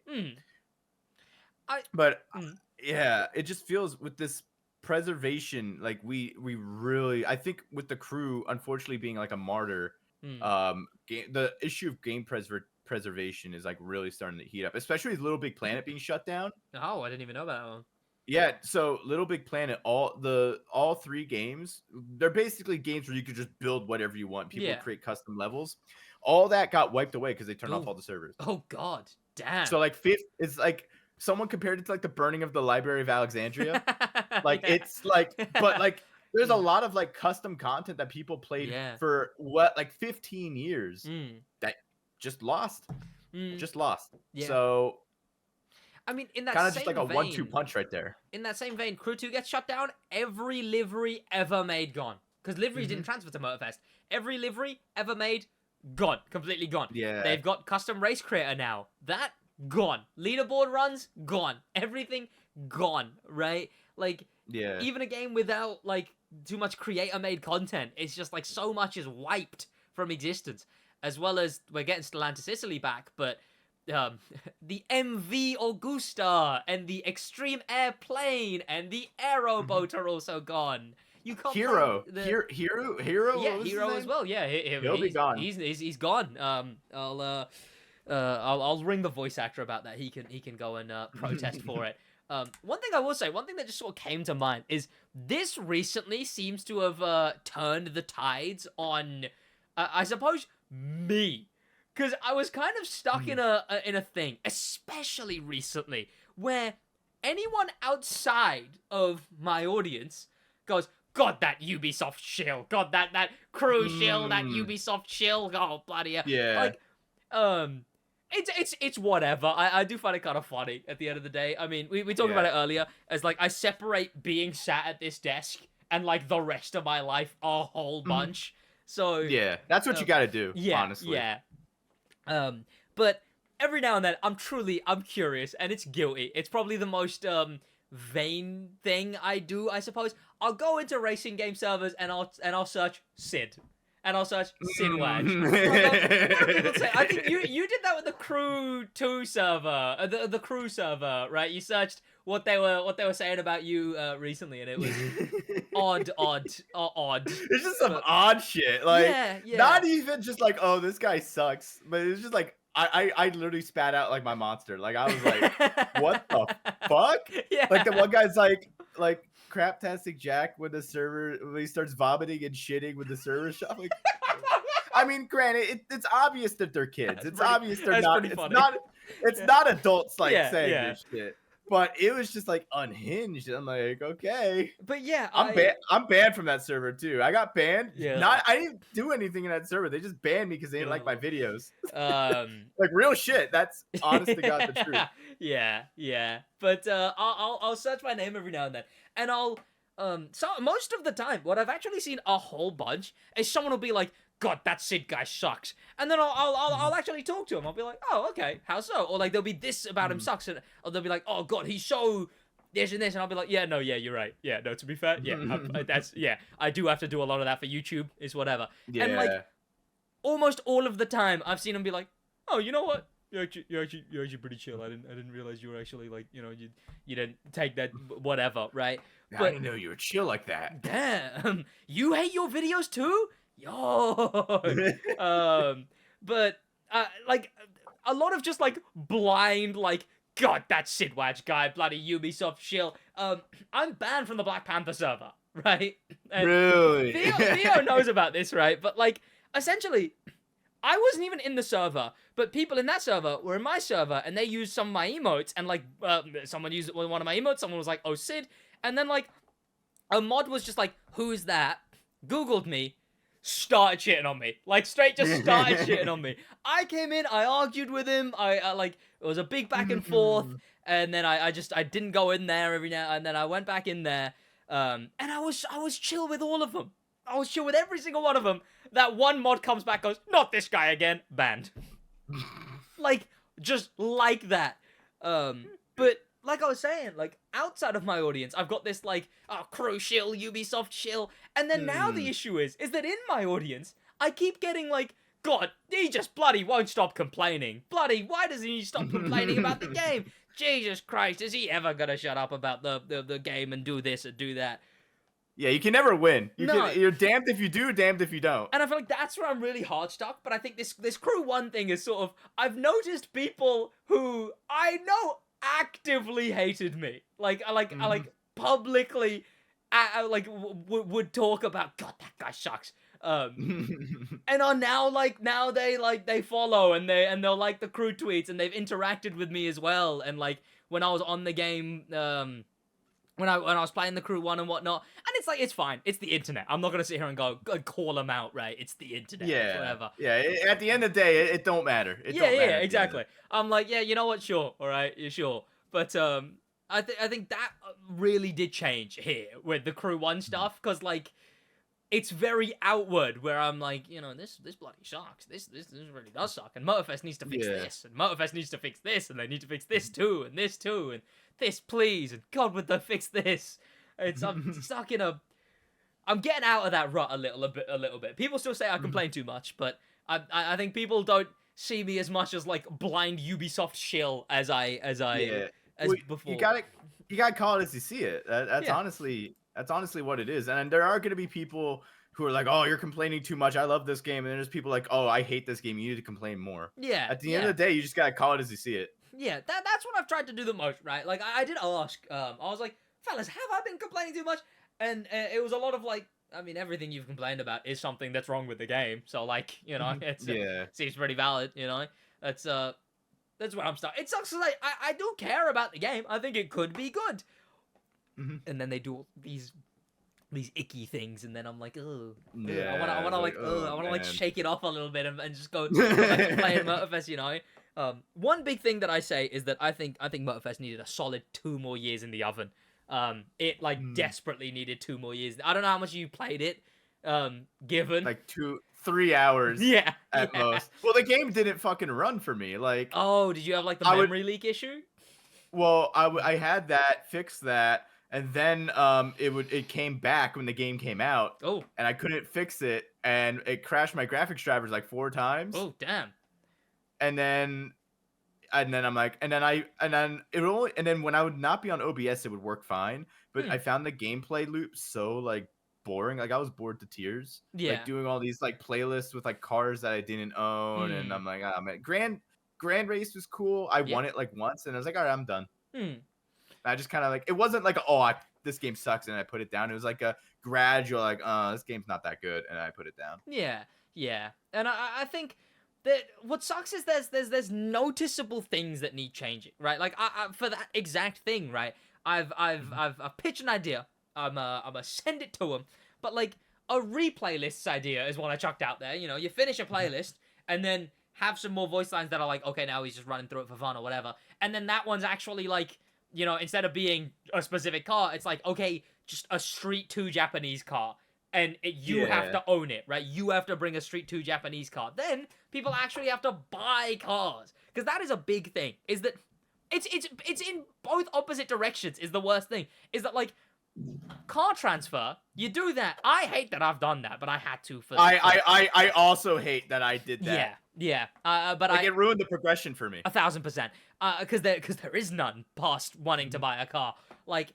I did that, but I kind of had to for the content. Yeah. I'm definitely, my plan is after a year, I'm gonna start on a fresh account, and then have those both run. But the plan but the issue is that, like, that ruined it that way, that I have too many cars. And then the thing is, even if I was on a new account, why would I ever want to buy a new car? Like, even the Grand Race loans you cars. If you don't own a car in a spec, it loans you a car. If you want to play the demo royale, it loans you a demo car. Like, it truly... Why would I ever need to buy a car? Ever. Like, they've put no need for it. At least the Crew 2... The Crew 2... I'd say even the Crew 2 did that way better, where it was like, okay, you buy your first aerobatics plane. Now you actually have that entire spec unlocked to you. You buy a drift car. Now you have all those drift events ready to you, you know? And for me, I feel with Motorfest, I think it was very overwhelming, like launching it with the fact that I had like all the cars there. Yeah. Because like you weren't earning cars at a pace, you weren't like there wasn't like a specific set of playlists to kind of get you into the game going higher and higher and higher when there really isn't like a set like path. Yeah. I mean, I'm pretty ADHD, so like I just get overwhelmed with that type of like information overload. Yeah. It's like when you're loading into like I don't know if you play Arma or like if you load into Arma or like some sandbox game where like you have everything unlocked to you at first, you don't really know what to do. 1,000%. I do. You get that information overload. Yeah. Like, because like when I load into Arma, I'm in the editor and like, I mean, I love Arma. Like, but like when I was first starting off, you get like you have access to like 200 guns, like 8 maps, and like all these different types of missions and weapons, and like you get overloaded. And that's what I felt with the Crew Motorfest. Is I felt super. I don't think I've ever felt more overwhelmed playing a game than I have with the Crew Motorfest, and just the information overload. Like it definitely it's something to it's really something to look at because there's no overarching progression is the big thing. Is that like the thing is. I quite like the playlists as a concept, right? Like, as much as an overarching story would be nice, I don't mind the idea of, especially now they're doing, like, sequel ones, right? Where it's like, I don't mind the idea of, like, this is like a 10 event, you know, you got voice acting, you got characters, you're telling, like, a mini story, especially this new one, you know, you go through and it's pretty, actually, I'd say one of the better ones of anything in the game. You go through filming an action movie and there's actually a linear story, but like having this like this is drifting as its own experience, and then you know you get the second one, a sequel to it, and then you get Japanese cars as an experience, Porsches as an experience.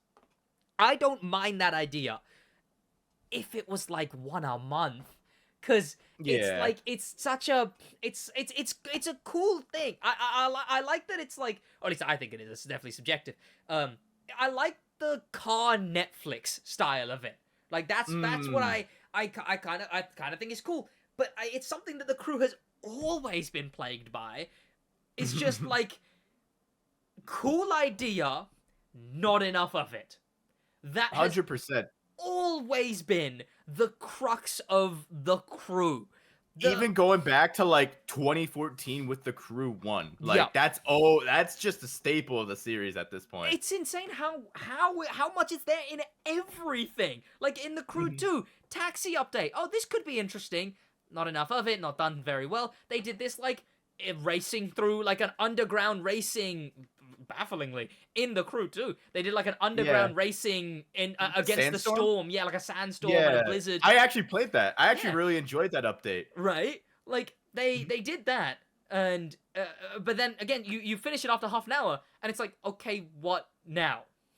Yeah. And like there's just not enough. And one thing that's interesting is that update, you did enjoy that, but that update, soft launch for the playlists when you think about it. That update, Really? if you think so, it's a bunch of linear events you can only do in order Oh, with a car yeah. reward at the end. You get one Mhm. at the beginning of every update, and then you just kind of have to do whatever the rest of the update with a Mm. story set in its own little pocket universe within the Yeah. game. It was I've had that realization a while ago. It's a big one.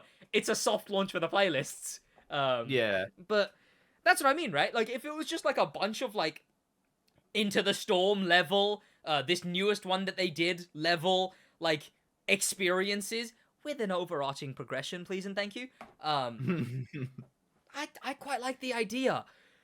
It's just not done to the quality that you'd think 300 employees could Yeah. do. And that's because Forza, as much as the game can suck, they polish. They polish and do something to like the level it can be done to, right? And Mhm. that even proves itself when they're open-ended, right? You can't exactly do a race creator. There's nowhere you stop at a race creator, really, right? Like that's an endless thing that can improve. So that's what they've Yeah. been doing. So they've been endlessly improving that. They Yeah. like you can see it that they will maximize something as much as they can, which Yeah, and there's yeah, a lot of insane stuff just coming out of that blueprint stuff in yeah, Forza. yeah, Like, I was doing a hypercar race that was like set in like Egypt. You had the pyramids and yeah, everything. There's like one where someone built an entire like Tokyo like yeah. city.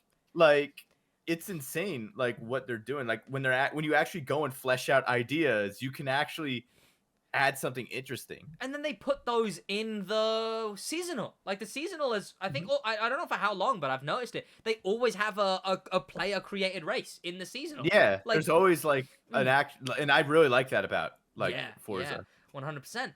Like, it's so weird because it's like they tickle good ideas and then run out the door with them. Like recently, they boosted a playlist, right? They made the vintage playlist. They were like, "Hey, 50% more rewards for this." And I'm like, Hmm. "Hang on a minute. I actually want to replay a playlist now. I've never wanted to do that before. I actually want to replay a playlist." And then they didn't. And they did that and then done. That's it. It was just that for a week and now that's gone. Now, That's out of the blue, just randomly. yeah, no, that's the thing. It was in the middle of an update. Did it done. Like I didn't advertise it either. They didn't put it in their like weekly "Hey, here's what's up" article. They just did it. The only announcements of it was in the maintenance tweet. Like, "Hey, we're doing this maintenance. By the way, we're adding this. Hey, we're doing this maintenance. We're removing this." That was the entire marketing for that. Like, it's good ideas, and then they go, no good idea for you. You thought. Yeah. It's- Ivory Tower always seems to be the development team. When they should have chose the oven, they chose the microwave. That's yeah, really what it feels like. And this is just going back to even like the Crew 1. I mean, yeah. I think Wild Run's a really good example Mm, of like really good idea, but like they could have used a little more time. mm, Because like the drifting was cool. The drag racing was really cool. They added the monster trucks and everything. yeah, But like they at the end of the day, they were still somewhat shallow. yeah, yeah, Like there really weren't many like events you could do outside of the summit. The summit really only had like a few like events for each discipline. yeah. So the cracks really did like show, and then Mm, obviously calling all units. Calling all units was a very shallow yeah. update, a DLC, I even say. Mm, So that's also money I lost with the crew on being shut down. All the money I spent on Wild Run and yeah. calling all units, that's money I'm not getting back. But like calling all units is a very cool idea, like this cops versus robbers like update. Mm, But the you could arrest somebody at 200 miles an hour as long as you stayed near them for 7 seconds. yeah. Yeah. It It was was very weird. all the missions you could do in like less than like a minute. It was I very noticed undercooked. that. Yeah, that was so shallow. Yeah, it was like, but it looked deep. It could have been, but you jump in Yeah, and it's like, nah. oh well, this is well, the water's up to my damn feet. It's it's annoying if anything, Exactly. because like there's a And they added, good like, game there, but they're not making that good game. It's exactly. it's hidden somewhere, right? Like even the race creator that they added in the Crew 2, and one thing I Yeah, didn't I even. thought I was actually really disappointed with that because I launched it thinking it was gonna be like Forza's where I could just create my own races with AI and kind of like vibe out. Yeah. But No, they nope, didn't add nope. AI. They didn't add like more customization options. You can only pick from certain names, like specific names. You can only set. I mean, now they've done some stuff where you can make it for planes and boats and off road, and you couldn't even make it not on a road when it first launched, which was No, wild. bruh. And like, I think that's something we're really stuck with in the Crew Motorfest now. Is something that I tweeted when I tweeted the game needed 2 more years in the oven was that these things that I tweeted in that thing that was like the livery creator garbage, didn't get updated, only got a UI change. Some of the stuff annoys me so much because they just swapped buttons. The photo mode is worse, mind you, than the Crew 2's, and all they did was swap buttons. So especially when the Crew 2 was getting stuff, I'd go, oh, let me get rid of the UI. I'm in the replay mode. Okay, let me back out of this. All the fucking time. All the fucking time. Right? And then I go back to the Crew 2, and I'm like, okay, let me get rid of the UI. Oh no, I've learned the Motorfest buttons, so now I'm in the replay mode again. And they did the same to liveries, and they did the same to like so many different things. They like the amount of times at the start of the game that I go to that I accidentally open the fast fave menu, and without my consent, I'm now a boat because they randomly changed the buttons. It does my head. That really did my head in because they didn't update those features, right? Photo mode and livery creator, identical if not worse. Wildly worse, right? And all they did was swap some buttons. But I mentioned overarching progression system, livery creator, photo mode, parts system as well, that being identical to Crew 2, just doesn't make sense. You're telling me I'm putting an exhaust on a Hummer EV? Is that what I'm doing right now? Straight piping it. Exactly, right? Like, not even to do the like little of like, I don't know, you put an exhaust on a Hummer EV and then like fancy animation plays and it switches to the EV version of whatever that would be, cooling system, right? But they didn't do that. Overarching progression, better like an extra PvP thing. And one that people kind of argued with me on was 30 playlists instead of 15, which I think people are like, God, that's asking for too much. In the first month of the game, and this took me exactly a month, right? Game launched like, I think like 12. Oh, actually, no, the game launched on the 11th of September.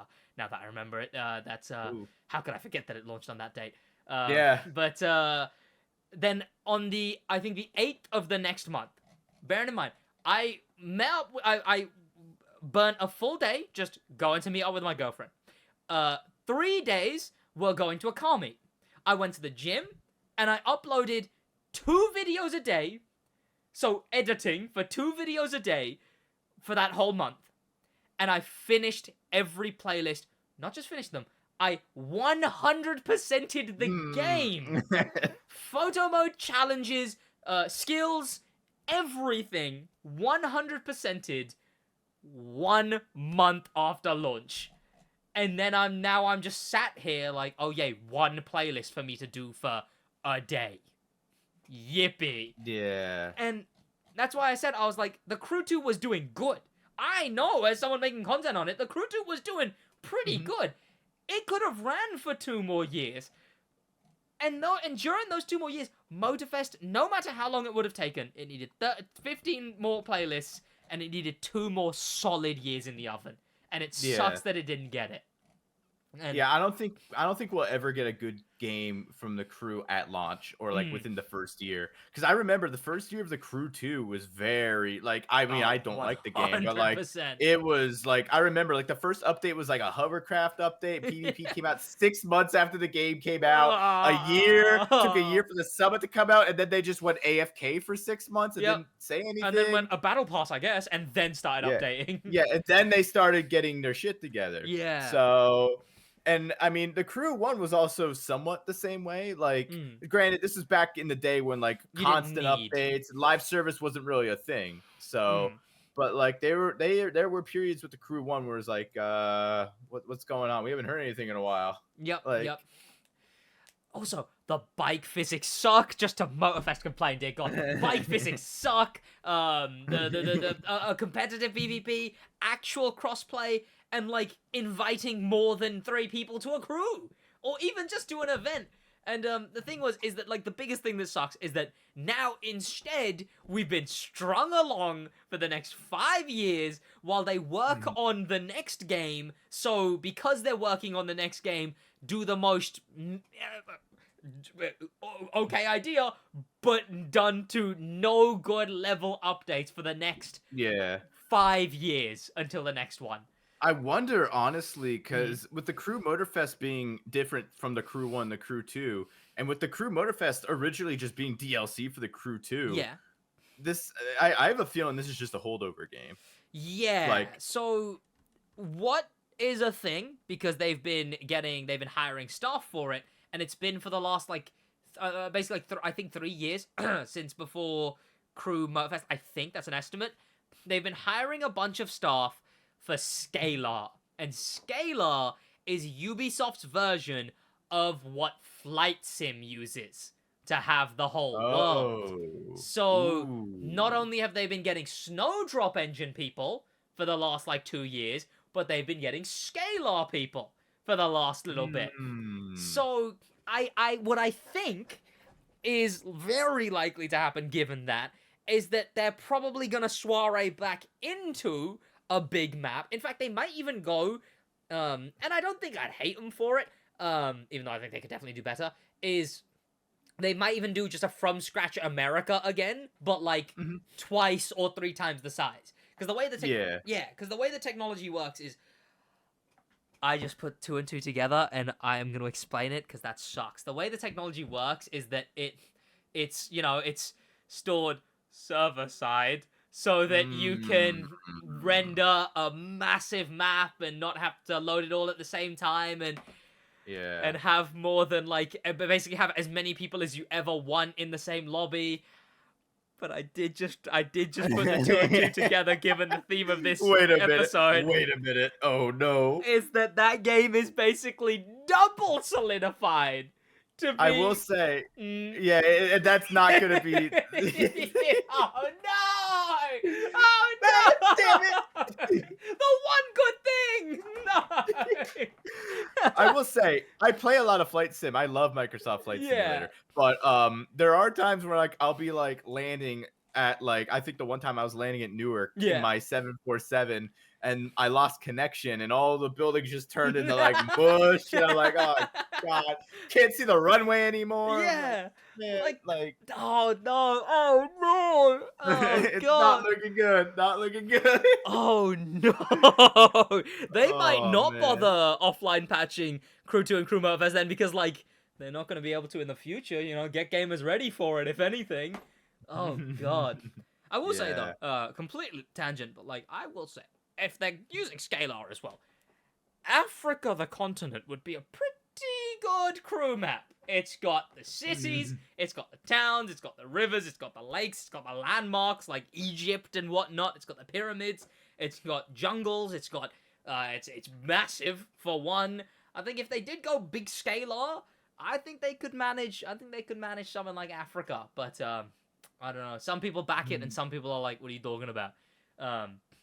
Obviously, people want like the whole of Europe, but like they would have to make it massive for like England to not be a town, England to not be 5 roads. You know, like it would have to be.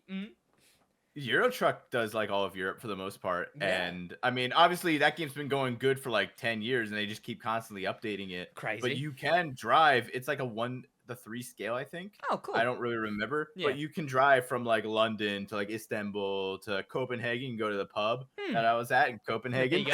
So so it is possible. I could see them doing Europe and like, you can go to here, you can go here, there, you know, but. only time will really tell. Yeah, true. And it'll probably be always online too. So it's also gonna be another ticking time bomb. Yeah, and that is just gonna, that's gonna suck so bad. That's gonna suck so Yeah. bad. Oh no. Yeah. Well, you know what? Forza's been staying pretty strong at least. You know what? As much as that game can be stinky, at least they're sticking strong. And Yeah.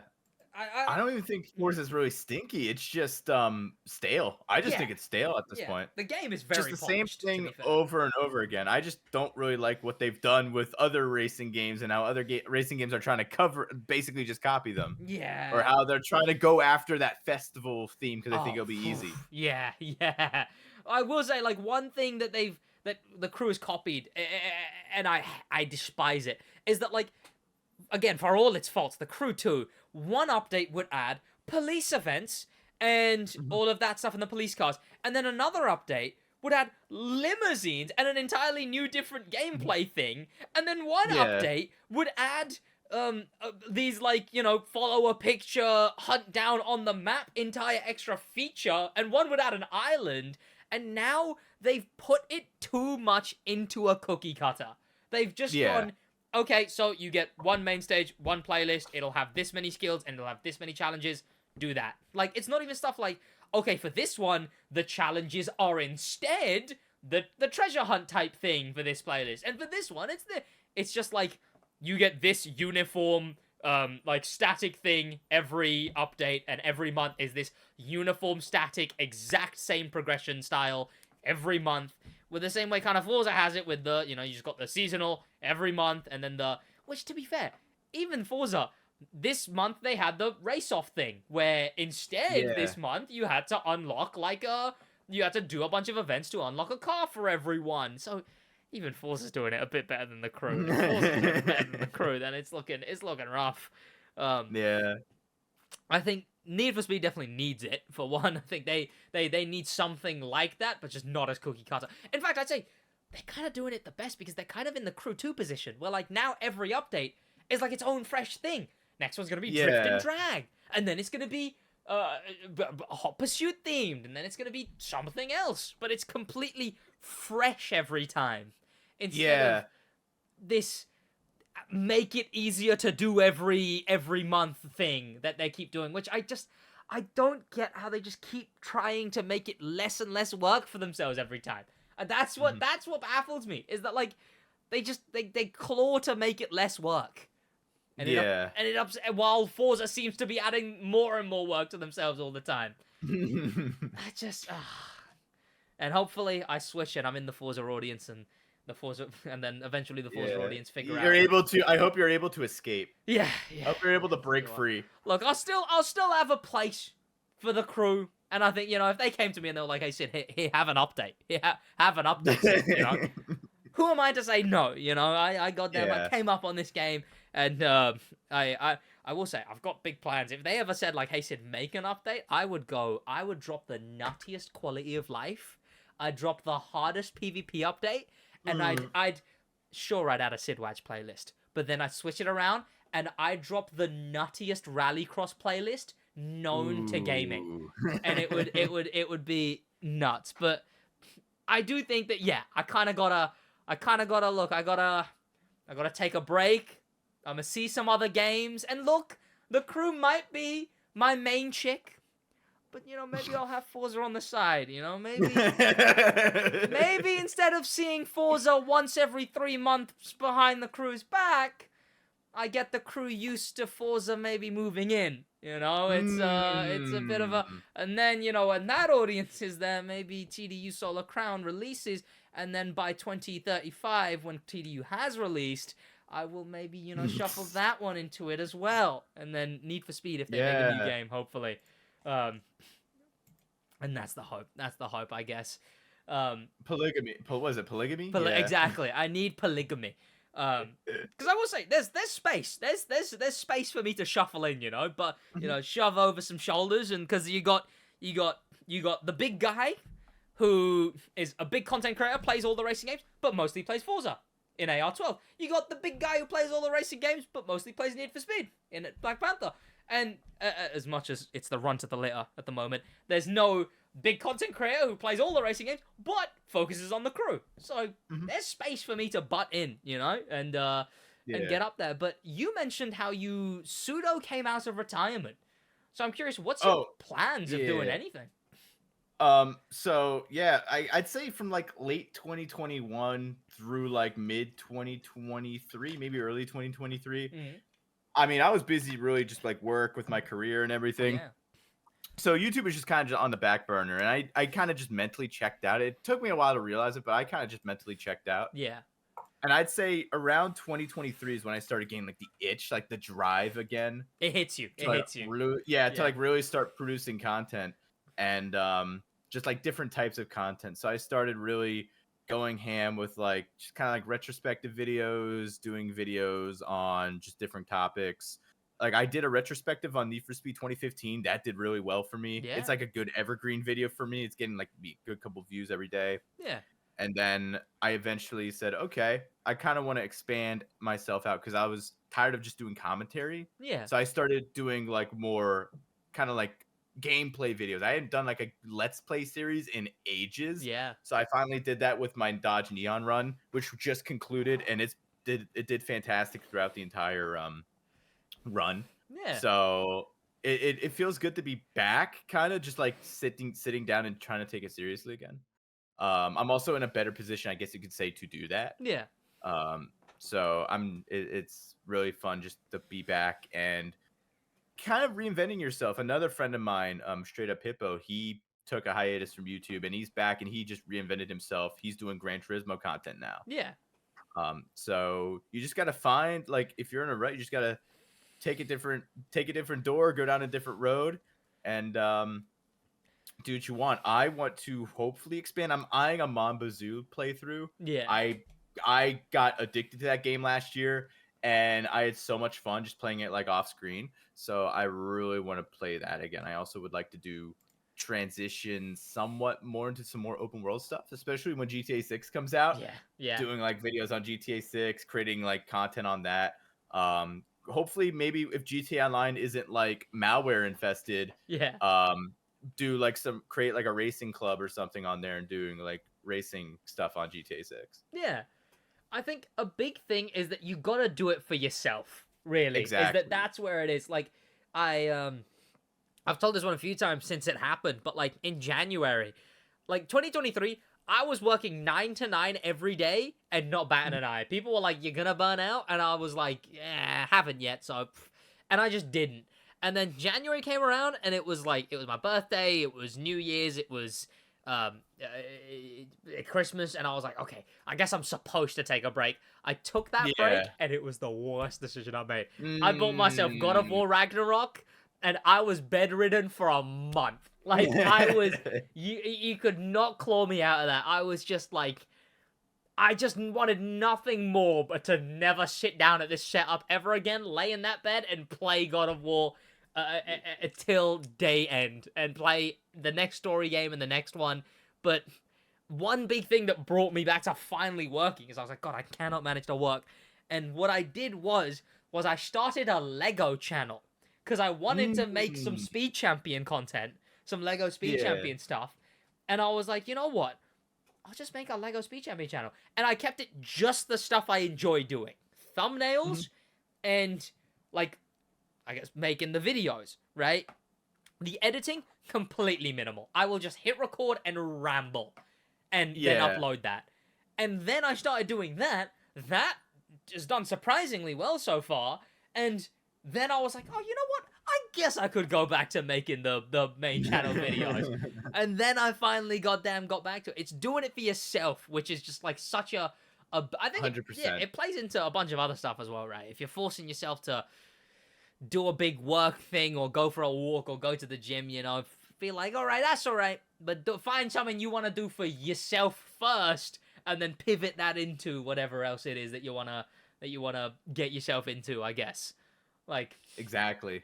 I think, like, running, I started running recently every morning. You could have told me to run in the morning for the last 5 years, and I would have just gone, every time and not done it. I just kind of woke up one day, and I was like, you know, I'm up pretty early. Could go for a run. and then boom, Yeah. that's where it started. Just This is it's a lot of the time it's just starting. Like yeah, that's the yeah. hardest thing.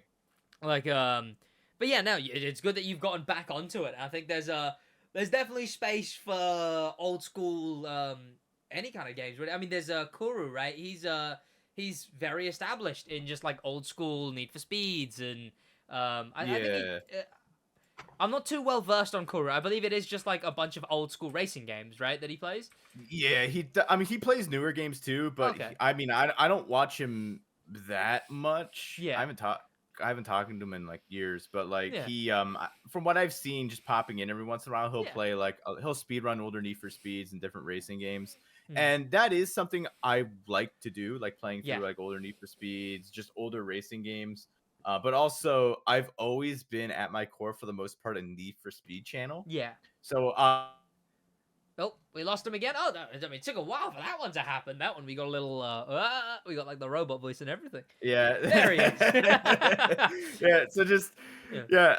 but just covering everything with Need for Speed Unbound and Nope, he's got again. Look at that. I assume we'll have him back in a second. they do not want me talking about myself. Damn. Yeah. Attempt number 3. Carry on. Hey, we were good for a good half hour, and then all of a sudden, I was like, we were good for ages. like there, we were rocking. Maybe they were on lunch break. Maybe the construction guys That's were on what lunch break. happened.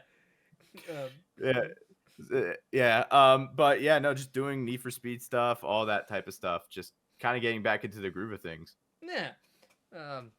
It's a good thing to do, and I think I'm a definitely be. I think one big thing is that like it really is getting back into the groove. Is what I'm gonna be doing is just any series that I've enjoyed doing, I'm a rerun that in Forza, and I'm a hopefully get back into that because I don't know. It's a weird thing where like the past always has this weird thing to it where it always feels unrecreatable because like you're too conscious of it being the past, right? Like something feels sick and then it feels like it can never happen again because you're too conscious of the fact that it happened.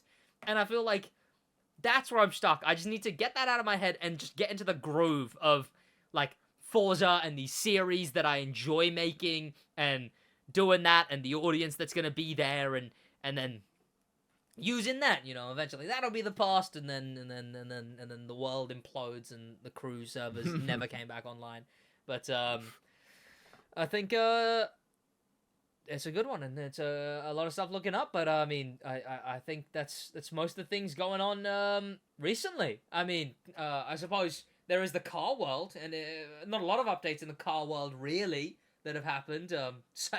Every Cybertruck ever made has been recalled. Oh yeah, which is pretty funny. That is very, very funny, honestly. Due to I've yet to see one.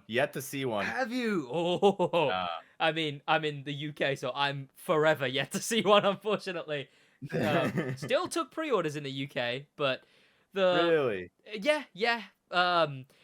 It's kind of funny though. The issue that they're being recalled for is pretty wild too. It's like the pedal, you can press it. Oh yeah, it just gets jammed. And it just gets jammed full throttle.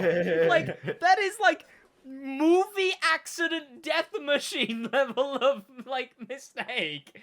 And the fact that every Cybertruck is being recalled for that. Yeah, it's not looking good. Other recent news has been that who was it? Someone's going SUV only. Jaguar is going. Really? Yup, Jaguar's go. Oh, you didn't hear about this? Oh. No. So originally they were going for like luxury cars, Bentley market.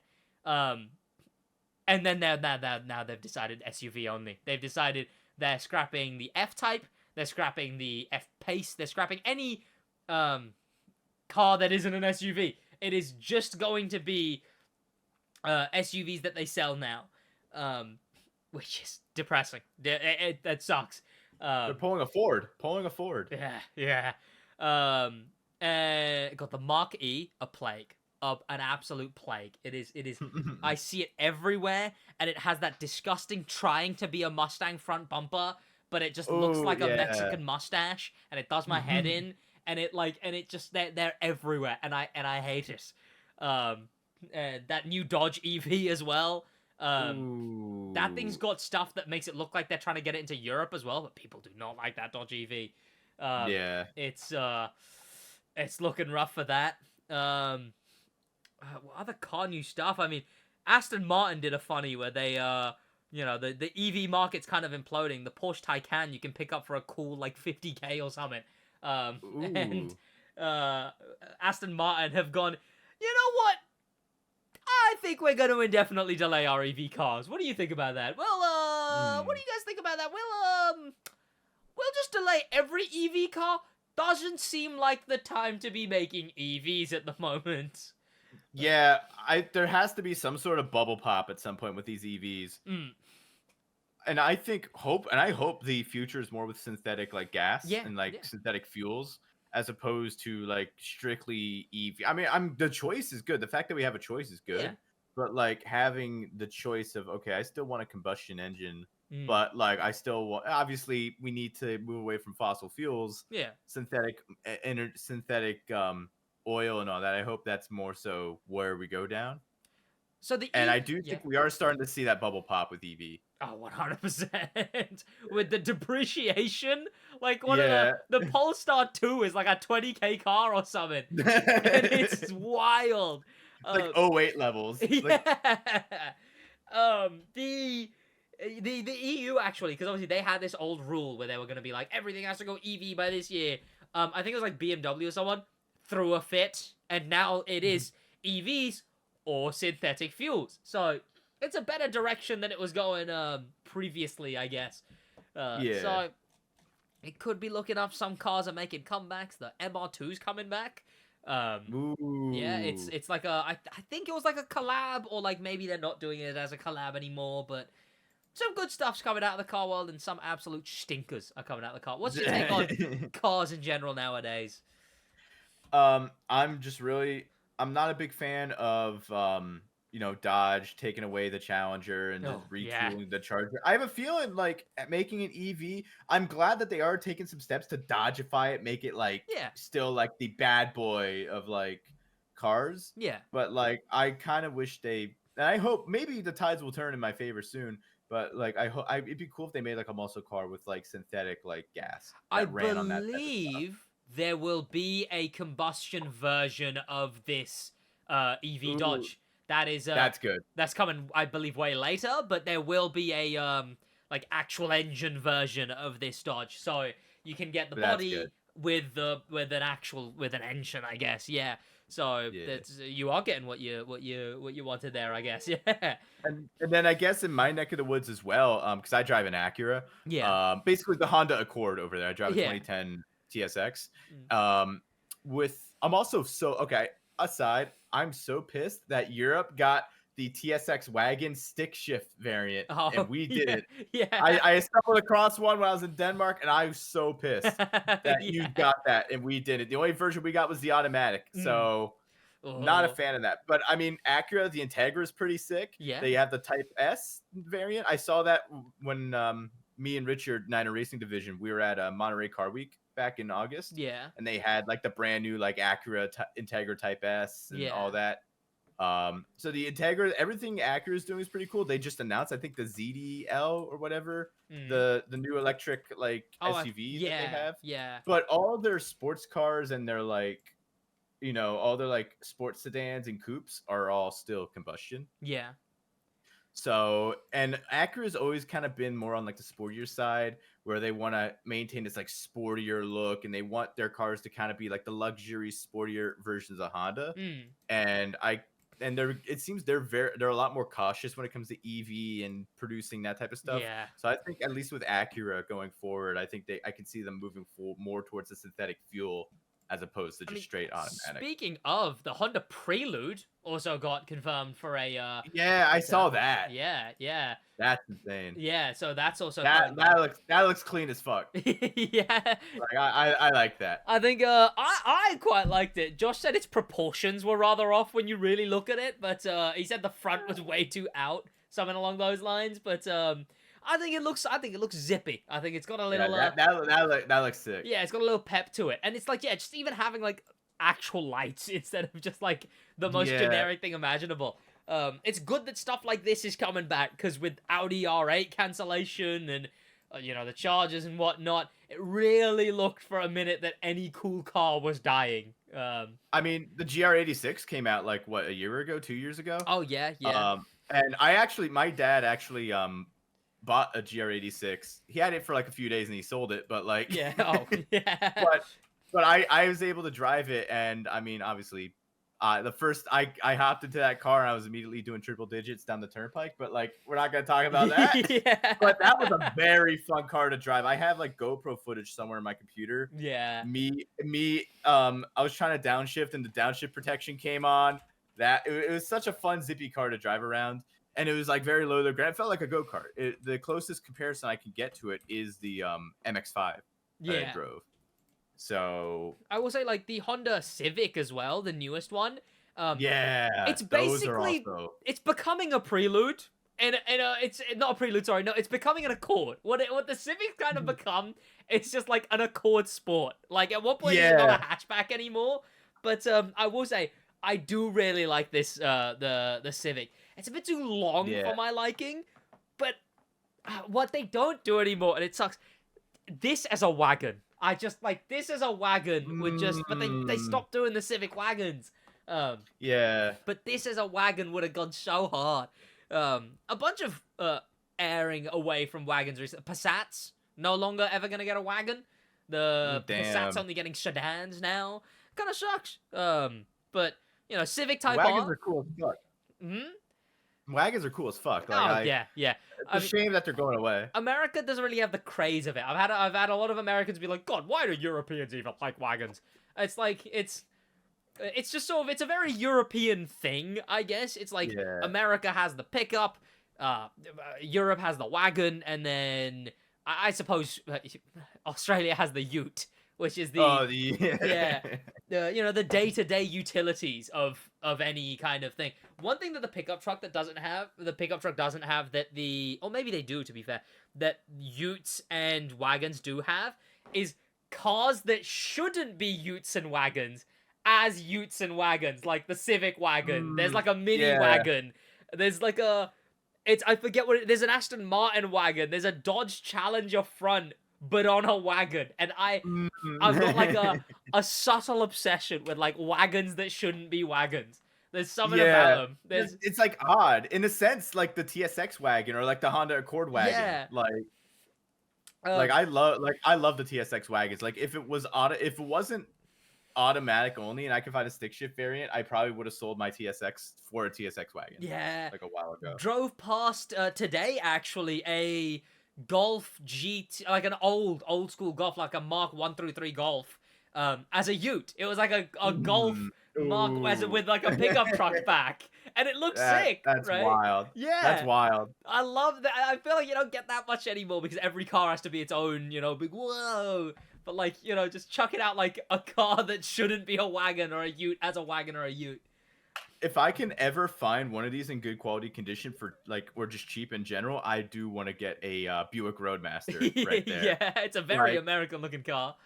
It's basically a Chevy Caprice wagon. But GM, this is back in the days when GM loved just taking cars that they owned and spreading them throughout the different brands that they have.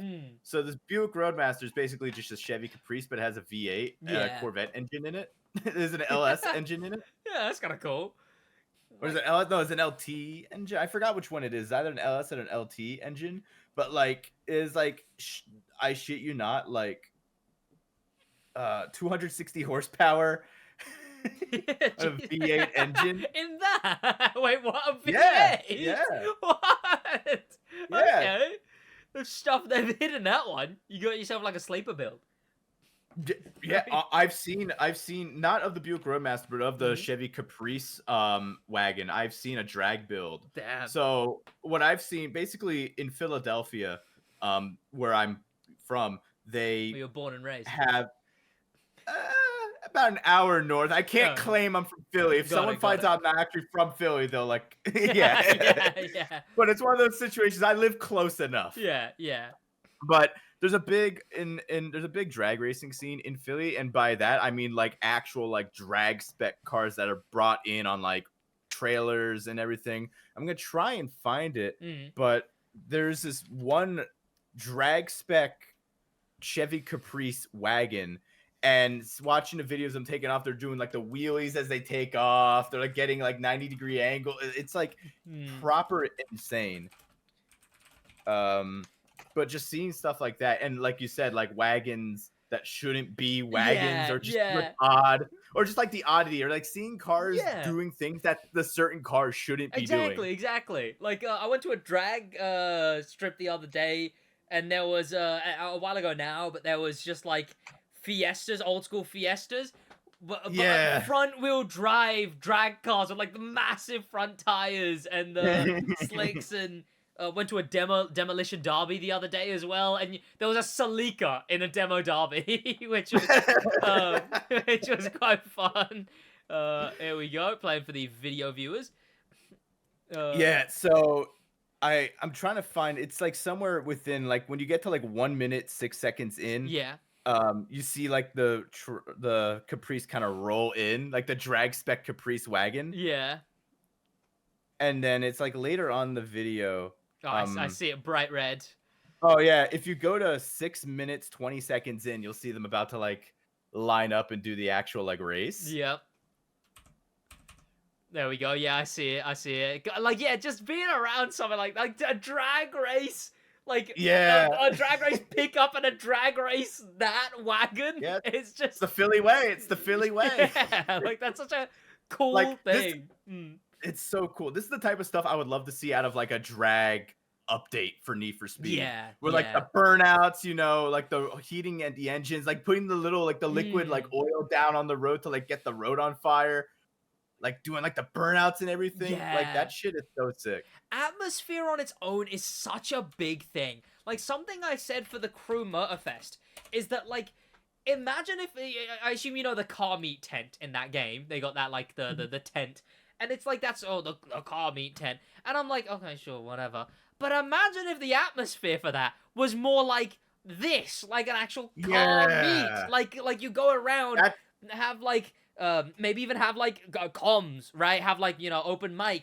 And that's where the voting is. Because they have a custom show, right? But instead it's cars on a podium in a studio light and they're all on this weird specific thing. Like, imagine you go into it and, you know, say you're in a car that can be submitted to the custom show, you get 2 different animations of a guy leading you to the parking lot and a guy leading you to the actual here, and then you park up, and having this sort of more grunge to it. Just like atmosphere is such a massive more grounded thing. Kind of like atmosphere. And I mean, I think Test Drive Unlimited, if I remember correctly, I never played that game in its prime, but I swear you could get out and do car meets and walk around and see other people's cars like on your own. God, like, I think that's something that the Crew or even like Need for Speed, this is something I'd love to see in a Need for Speed game. Just having certain areas of the map where you can get out of the car, just walk around, look any at other parking lot, cars. right? Like tag any parking lot as you go in there, and like say like 3 people minimum go in there. You get like a prompt, and you get like a set up car meet, and all of a sudden that area has been locked off, and now, you know, for the sake of like licenses, you can't just drive into that area anymore. Yeah, you can't just like you can't just, you know, people aren't walking around and you just go Mark 5 into there. Instead, you know, you have this parking lot area locked off. Like, even if it's presets, right? It doesn't have to be like you can set up shop anywhere. Even if it's presets, that would like the racing game community would run wild with something like that. Honestly, a lot of people, and I've noticed this, a lot of people play Need for Speed just to kind of like do some light RP in the sense where they just want to customize some cars and just post up with like their buddies. That's what I mean. How I just like driving around in games. I just like being like, I'm driving this car right now, and that's that. And a lot of that was a lot of the atmosphere. A lot of the, I guess you could say, the selling point for Test Drive Unlimited 2 was just being able to collect cars and just show them off with people. And there's a beauty in Grand Theft Auto Online. There's a huge car community where people just do car meets and cruises and all that. You know, they don't even commit crimes. They stop at red lights and they just cruise. Like, that's the thing. This is such a big untapped market that like Ivory Tower, Criterion, Forza don't even do that. Forza came so close with Horizon 2. They had car meets in Horizon 2. They just kind of threw them away. But all these racing games have games where you can create your own avatar, you can walk around in cutscenes. Like the crew too, you could walk around in like the headquarters. Yeah. Like the tech is there. Someone needs to sit down and do these car meets where it's like, okay, I'm gonna go in, just walk around and look at other people's builds. Yep. Like, that's the main part of it. I talked about that for the crew too, even at a lesser level. In the crew too, I was like, okay, add a penthouse apartment where your crew can come in there and put their cars up. But like, to a better level, like, an open world where parking lots or fields or just like areas like this, and like, you know, have a little drift area, but like areas like that where people can just go in and do that and just hop in, and cars are limited. Like, say you do want to drive or reposition, you know, you're limited to like 5 miles an hour, so you just sort of cruise around and people get just bumped around you instead of, you know, ran over. Exactly. Like, I hate using this word, but it's like some sort of like, it's kind of like a metaverse in a sense, where it's like it's a car, you know, it's like it's just like a virtual hangout space for car enthusiasts. Yeah. I think TDU could definitely do that with what it sounds, because like with the way they pitch TDU, I'm like, this sounds like a metaverse, right?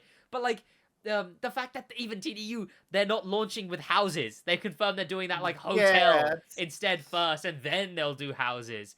And it's just like there's such a missed opportunity for like because I go to so many car meets nowadays, and there's so like you could put all of them. You got these professional ones done in like the city, or you got these classic ones done in a field, or you've got these like local ones done in a parking lot. And it's like, all of those could be done and put into a game. One of the most, I guess you could say, authentic, one of the most insane moments I've ever had was, so one of my best friends, Niner Racing Division, I was over at his place, and he lives in California. He lives in the Bay Area. Yeah. And there's a big, I guess, like California has some of the biggest, like the richest car communities in the world. And at the one night we posted up and hanging out with just a bunch of his car friends in a parking lot in San Jose, just chilling out, having a good time. Someone brought their Toyota Tundras, just blaring like music. People were like dancing. It was a fun time. And then a bunch of people got together, like, all right, we're gonna do a run up this mountain road. Yeah. And as we're going to the meetup spot, there's like this, I guess you could say, this gas station at the bottom of the canyon road, where you had people in RX-7s lined up ready to do their runs, just people inspecting other people's builds. It was honestly like I was playing Need for Speed in real life. Like, God, like imagine, and I'm sitting there and I'm experiencing all this firsthand, and I'm like, Need for Speed, if they tapped in just to this more atmosphere, I don't care, like, if I don't care what the story's like, I don't care. Stop adding these stupid characters that like talk like they're out of a Marvel movie. Add in authentic people. Add in, you know, just that authenticity where it's like a group of people hanging out in a car meet, and then they're like, all right, we're gonna go do some runs. Hey, you want to wager a bet on me? I'll beat your ass. Right? Like that type of atmosphere. They can tap into that so much. And even if it's not just like an illegal theme, the crew could do it where it's like, hey, let's meet up at this like market in Oahu, and let's cruise down to Hawaii or Honolulu. Or in Forza, it's like, hey, we're gonna hang out at this diner, you know, and then cruise to the Horizon Festival, or maybe go to the drag strip. They could tap into it so well, and I honestly think it's gonna be like character customization in racing games, where one game does it, it's gonna become the standard for the rest of the games. Like, because it's so doable is the thing. It's so doable. They like, have the tech. It doesn't even have to be illegal is the biggest thing, right? It's like, it's so simple. Any issue has a cover. Okay, someone's already parked up on a spot that you wanted to do. Okay, add a service switching feature. Someone's already got a parking lot done, and they've set up their own event. Maybe they've set a restriction to that event as well, you know? So there you go. And like, I'm like, just there's so much you could do. Like, just, okay, so you go into one parking lot and you're like, this is going to be a JDM one. Boom, you put out a ping to the server being like, hey, JDM meet going on here, you know? And then you can cruise down. Maybe even like for games like Forza, instead of doing maybe like car meets, having like cars and coffee type events where like you have like different brands there, and it's more like, I guess you could like a show as opposed to like just like a car meet. And like it would just add so much. Like, I feel like the Motorfest definitely has an issue where they have things, but like customizing your car, you can still open your doors and close and put down the windows and turn on the lights of your car. You don't have a house to do that in. The only situation where you can do that now is if the custom show has that restriction on, so then you can put it in the custom show, and then you can do that to cars in the custom show. And that's the only place. Like, they're not using these things enough, right? Like, no, they're not. It just sucks that, like, it's right there. It's on the tip of their keyboards, I'm man. so hoping one day we get like a Need for Speed game or a racing game where you can spawn into your garage, walk around your garage, maybe customize your garage, and then go out to a car meet, cruise with your friends. Honestly, you could probably spend so much time not even racing, just vibing out in these games. Because that's all I go in and I drive. I set away from. I'm like, you know what? Yeah, today I'm going to here for some reason. I'll cruise. I'll do that. That's all I will do. I'll even use indicators if test drive wants me to use indicators. Like, yeah, I love the racing as well. I'll go do the racing. Have the rest of the game there, but. Just this as its own thing, and then the updates around it. Like, the type of audience you would bring in with that would lap anything up. Like, hey, we're adding a new parking lot with a drift area. Eaten up. Like, immediately. Like, imagine, like, a, I guess you could say, like, one of the ones from, like, like, Tokyo Drift. Yeah. Where, like, they have, like, the parking deck, but they're drifting down it.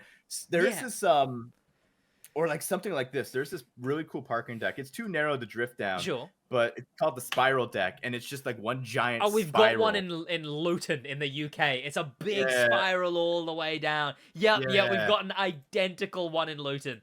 It's oh god, I don't miss living in Luton, but I do remember this. I remember we have like a spiral and being able to spiral down that. Yeah.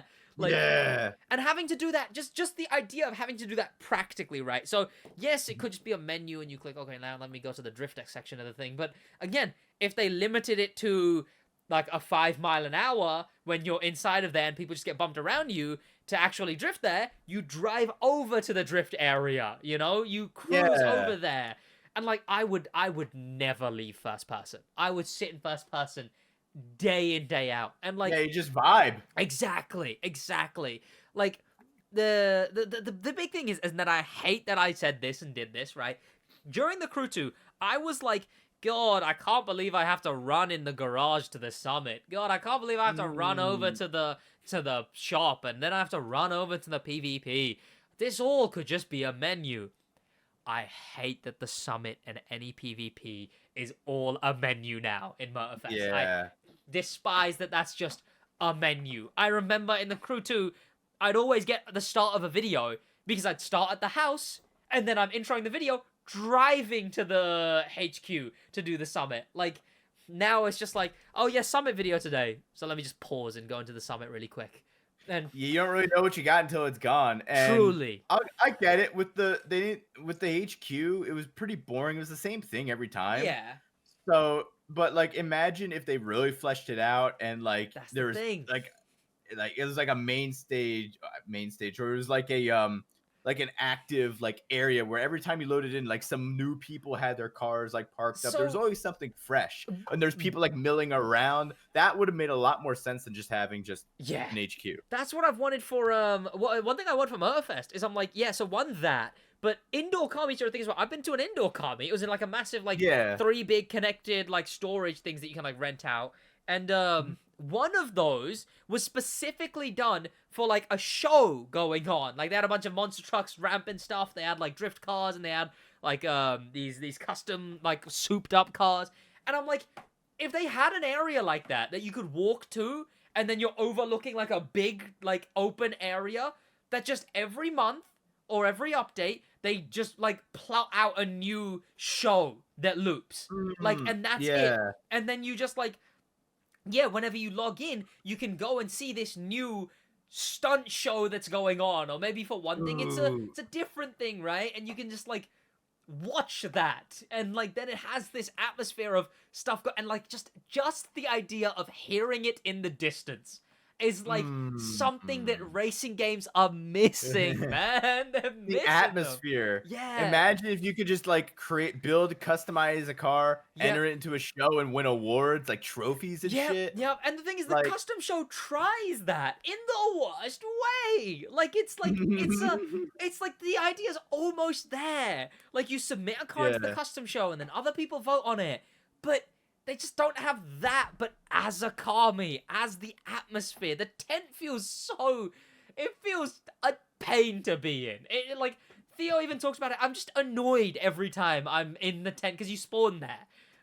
Yeah. Unfortunately, you've not spawned in the game more than like probably 3 times, so you might not know. Nah. But yeah, you spawn there, and it does my head in because it's just so hollow. It's so produced. It's so I'm in a studio of some kind that it just like it annoys me.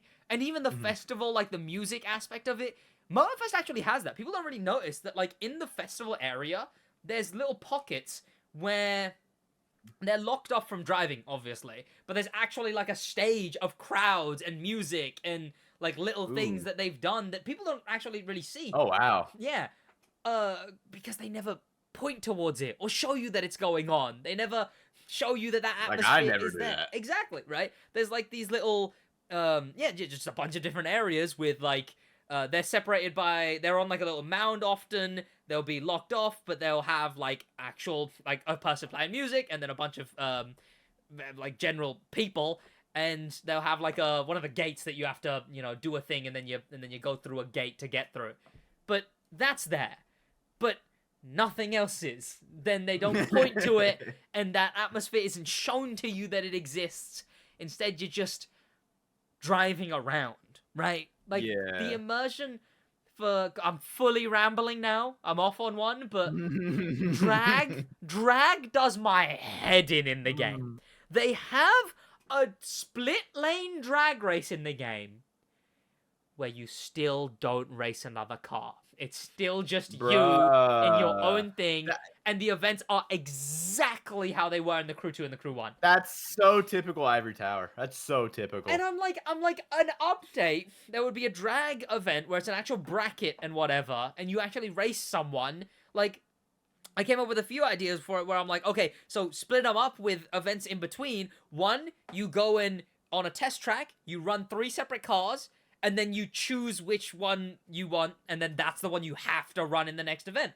You go to that next event, and then you do a drag race against someone, and then you get to the end, and then you have to cruise back to the start yourself, and put crowds, and put a screen that's like, whoa, you won, or whoa, this guy lost, and on to the next one. And then you finally get back to the beginning, and boom, now you're drag racing again against someone. There's just like that missing oomph that like, it's like, even as little as just the parachute that the Crew 1 had. Like, the Crew, that was never added into the Crew 2. I don't know why. Like, that was such like a cool, it was just like a shitty animation, but it still added to like, it was a little thing. The atmosphere. Yeah. Like GTA's done that now. And God, speaking of GTA, all these things that we've talked about with atmosphere, the thing is that the not a racing game will probably do those things better than any of the 3 open world races have. We talked about what walkable garages. Grand Theft Auto has it. Yep. We talked about like the car Kami. you can walk around. They've got drift that area. You can create your own drift. They just added drag racing into the game. With the parachute. Like... Yeah. Like, oh my god. Like, this game's been like around since before Need for Speed. This game's been out since before the Crew. Yeah. I remember doing online races of GTA online before the Crew 1 was even out. Like. It's insane. It's so bad. It's sad. It's so bad. Oh god, man. But I guess that's another thing why I'm glad that they're making cars that look more like their realistic counterparts. Yeah. I can do that because that was always kind of the immersion killer for me. It was like the cars that are obviously fake. Yeah. But now, I mean, especially GTA 6, like I'm excited. I'm hella excited for that. Absolutely, 1,000%. That's one of the biggest things that I'm looking forward to on GTA 6 is GTA 5. Yeah. The like, obviously they was playing it when it first came out, but like long term, the way I play GTA 5 is I don't do any of the like story or the heists or the updates that they added. I do the few like small businesses like the counterfeit cash, the drugs and whatnot, and the delivering cars, and I go first person only. I go first person only, and I Ooh. just play like crime simulator basically, Yeah. and that's it. And that's what and like that on a GTA 6 with like a car culture, which clearly they've been doing so much of Ooh. now, is like Yeah. it's the golden formula is what it is that GTA is gonna do before a racing game does it. Yeah. Oh, oh Oh God, man. that sucks. That sucks. Yeah. Atmosphere, man. Well, we have rambled a bunch. I don't want to keep you for too long, because I've definitely already kept you for a while. Apologies if there was something you had to go do. Nah, I'm chilling. But if there's absolutely anything else you want to talk about, I don't know. I mean, I'm still ready to Yeah. go. But Yeah. I mean, the only thing, just kind of circling this back, because yeah, it's been a while since we talked about this topic, but obviously the Crew 1 shutdown and yes, everything, just the big like push. It's been really energizing to see the community really yes, come absolutely. around and rally around a 10-year-old game. Yeah, Because it's not right. At the end of the day, we shouldn't have to live with the fact that the Crew 1 is shutting down. yeah, And just seeing this like stop killing games moving, it's been really energizing to see all that. And just it's been really awesome to see the community come together and try and like build their own version of the Crew 1, yeah, like try to emulate the servers and everything. Like I said, there's a lot of smart people in this community, so seeing them do that is like insane to me. And yeah. I'm super happy to see that. um when it comes to like, obviously I haven't seen a petition for like America or like where I live, like, but like I do think like, I and I mean, guess my message is, if you're in America and you're affected by the Crew shutdown, I mean, for me, I looked at my Steam receipts. yeah, I bought like the Crew 1 like 2014, then I bought Wild Run, and I bought Calling All yeah. Units. So I spent well over $100 on this I game. bought like one of the But higher crew credit packs at one point in the crew one. ooh, Yeah. I still had Crew credits left over. Yeah. I still had them Oh, left over. yeah. But I mean, overall, I'm trying to obviously the petitions have all been for different countries, but I'm looking into kind of contacting my congresswoman Yeah. or like my representative in Congress, and obviously not just talking about like losing the Crew as like a game, but also just the lack of preservation when it comes to media, and Yeah. also the fact that digital ownership rights are being trampled upon. Yeah. That Yeah. like you could buy something but not actually buy it. License How kind of scummy revoking that is. is Exactly. insane. Yeah. Insane. And I will say, I'm not gonna really like talk about politics too much, but I will say the Biden administration has been very vocal when it comes to quality of life. Yeah. And when it comes to like billing, like right now they're doing a huge push against junk fees when it comes to like Ticketmaster, and like when you're buying stuff online, when you're buying goods online, trying to get rid of these like junk fees and credit card. They're trying to get credit card companies to reduce their overdraft fees. Yeah. So I do think that if there is a good push, if Americans who are affected by the Crew shutdown contacted their representative in Congress, Yeah. or even like their senator, if they might be able, if enough people do that, there might be kind of like okay, this might be something we want to talk about, or like we want to kind of bring to attention. I doubt, again, it would take a lot because I'm stupid. I follow politics like it's a sport. So Yeah. Yeah. um but like knowing how like the House of Representatives and the Senate work, obviously right now there's a lot of high stakes bills going on through the House right now, and obviously we're going through an election year this year. Mm. So I doubt it would be a huge priority, but if we just get the ball rolling on Yeah. this and kind of bringing it, because obviously issues at one point start with one guy bitching, Yeah. and you know, eventually as the more and more people bug their Congress people, their representatives, or even try to start a conversation, there could be, you know, some sort of change in the future. Yeah. Yeah. So that's kind of my message that I want to talk about with the crew, because I'm probably gonna be contacting my congresswoman. You're a representative in Congress. I'm probably gonna be contacting my senators, Yeah. saying like, hey, this isn't right. Like, what can we do to get some protections for digital rights, Yeah. like management? I think that's it's something that definitely needs to be looked into, because I mean, God, it's dystopian if anything. They're like fact that It's some very dystopian. just because digital revoked. I mean, I don't know. It's a dumb, funny thing to think of, but like, what happened when Elon brain chip, right? You know, you're like, you wake up one day and they've deleted your hand software. All of a sudden, you can't pick anything up because you've they've unfortunately outdated your software and you no longer own the rights to your hand because brain chip malfunction.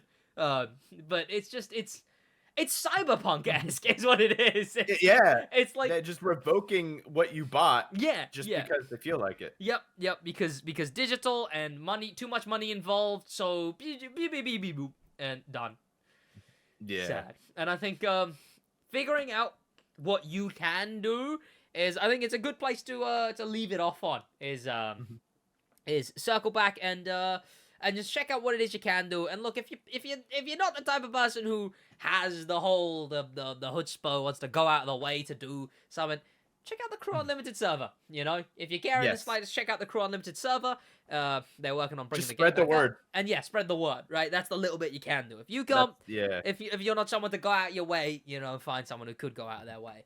And I think that's a good place to leave it on. Like, yeah. Even if you're just like even if you don't even have a following, like your message can go far. Yeah. Like, I just want to give this example. I have a Reddit account, not affiliated with my YouTube or anything, like completely like unrelated. I posted a so basically someone on the Crew Reddit posted that they were their license was revoked. Yeah. I put that on the game subreddit and it went to the top of r/games with like 3,000 upvotes. Yeah. So even if you are like just a nobody, you could still like make a difference in spreading the word. Yep.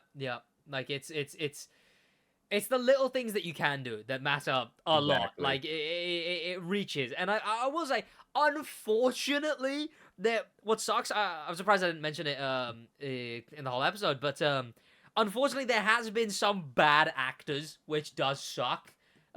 Which you get with any cause. So sometimes it can be used as bad faith to just be like, well, you got bad actors in this, so. But you know, there's been people who send like threats and who harass. And it's just so useless. For one, like, I don't know what you think of it, but the review bombing is like, look, I get it.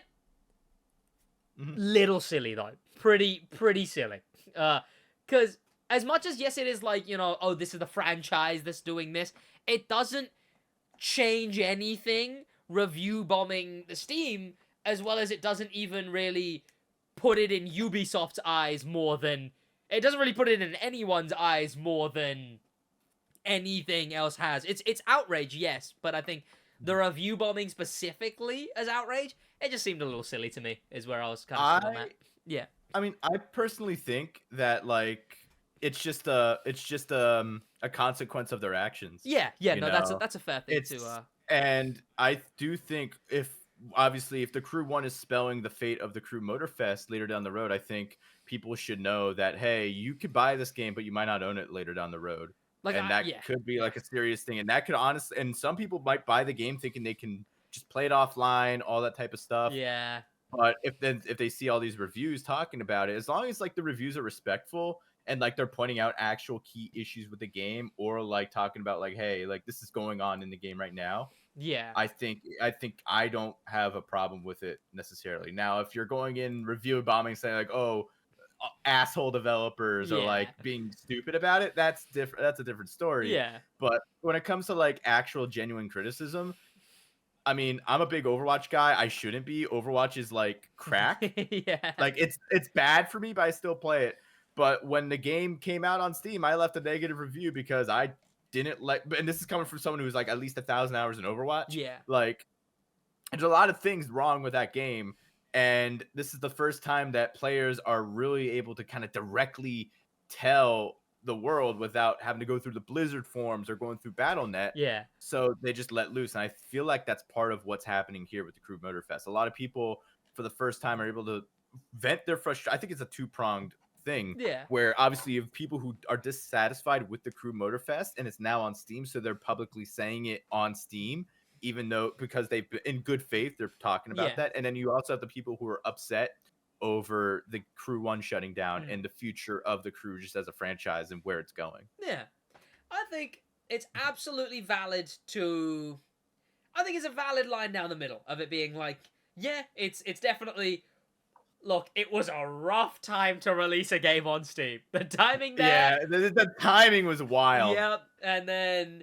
I think to class it as a form of the outrage, and also say that in the grand scheme of it, it doesn't achieve much. I think those are valid things to put together, I guess, right? Especially when it's a review in relation to a game that isn't the game that's being reviewed, I suppose.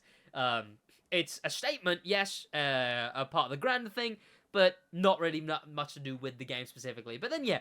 The bad actors who harass and whatnot, it doesn't realistically reflect on the greater cause. It's a very righteous cause, but it sucks that those fellas are there. But, you know, it's whatever. You get those in. You're always going to have those guys. Yeah. But, yeah, do what you can and find out what you can do, if anything, as well. And check out Jack, especially. And check out the Stop Killing Games and whatnot. And I think that's a great place to leave off on. It was a pleasure having you. Thank you. Thanks for having me. Absolutely. Always a pleasure. The first of both Stick Drift and the talk show. So, you know, you're on a two-peat. If we ever rebrand again, I'll let you know. I'll be right there. And that's about it. Regular podcast later on this week. And in a bit. Laters.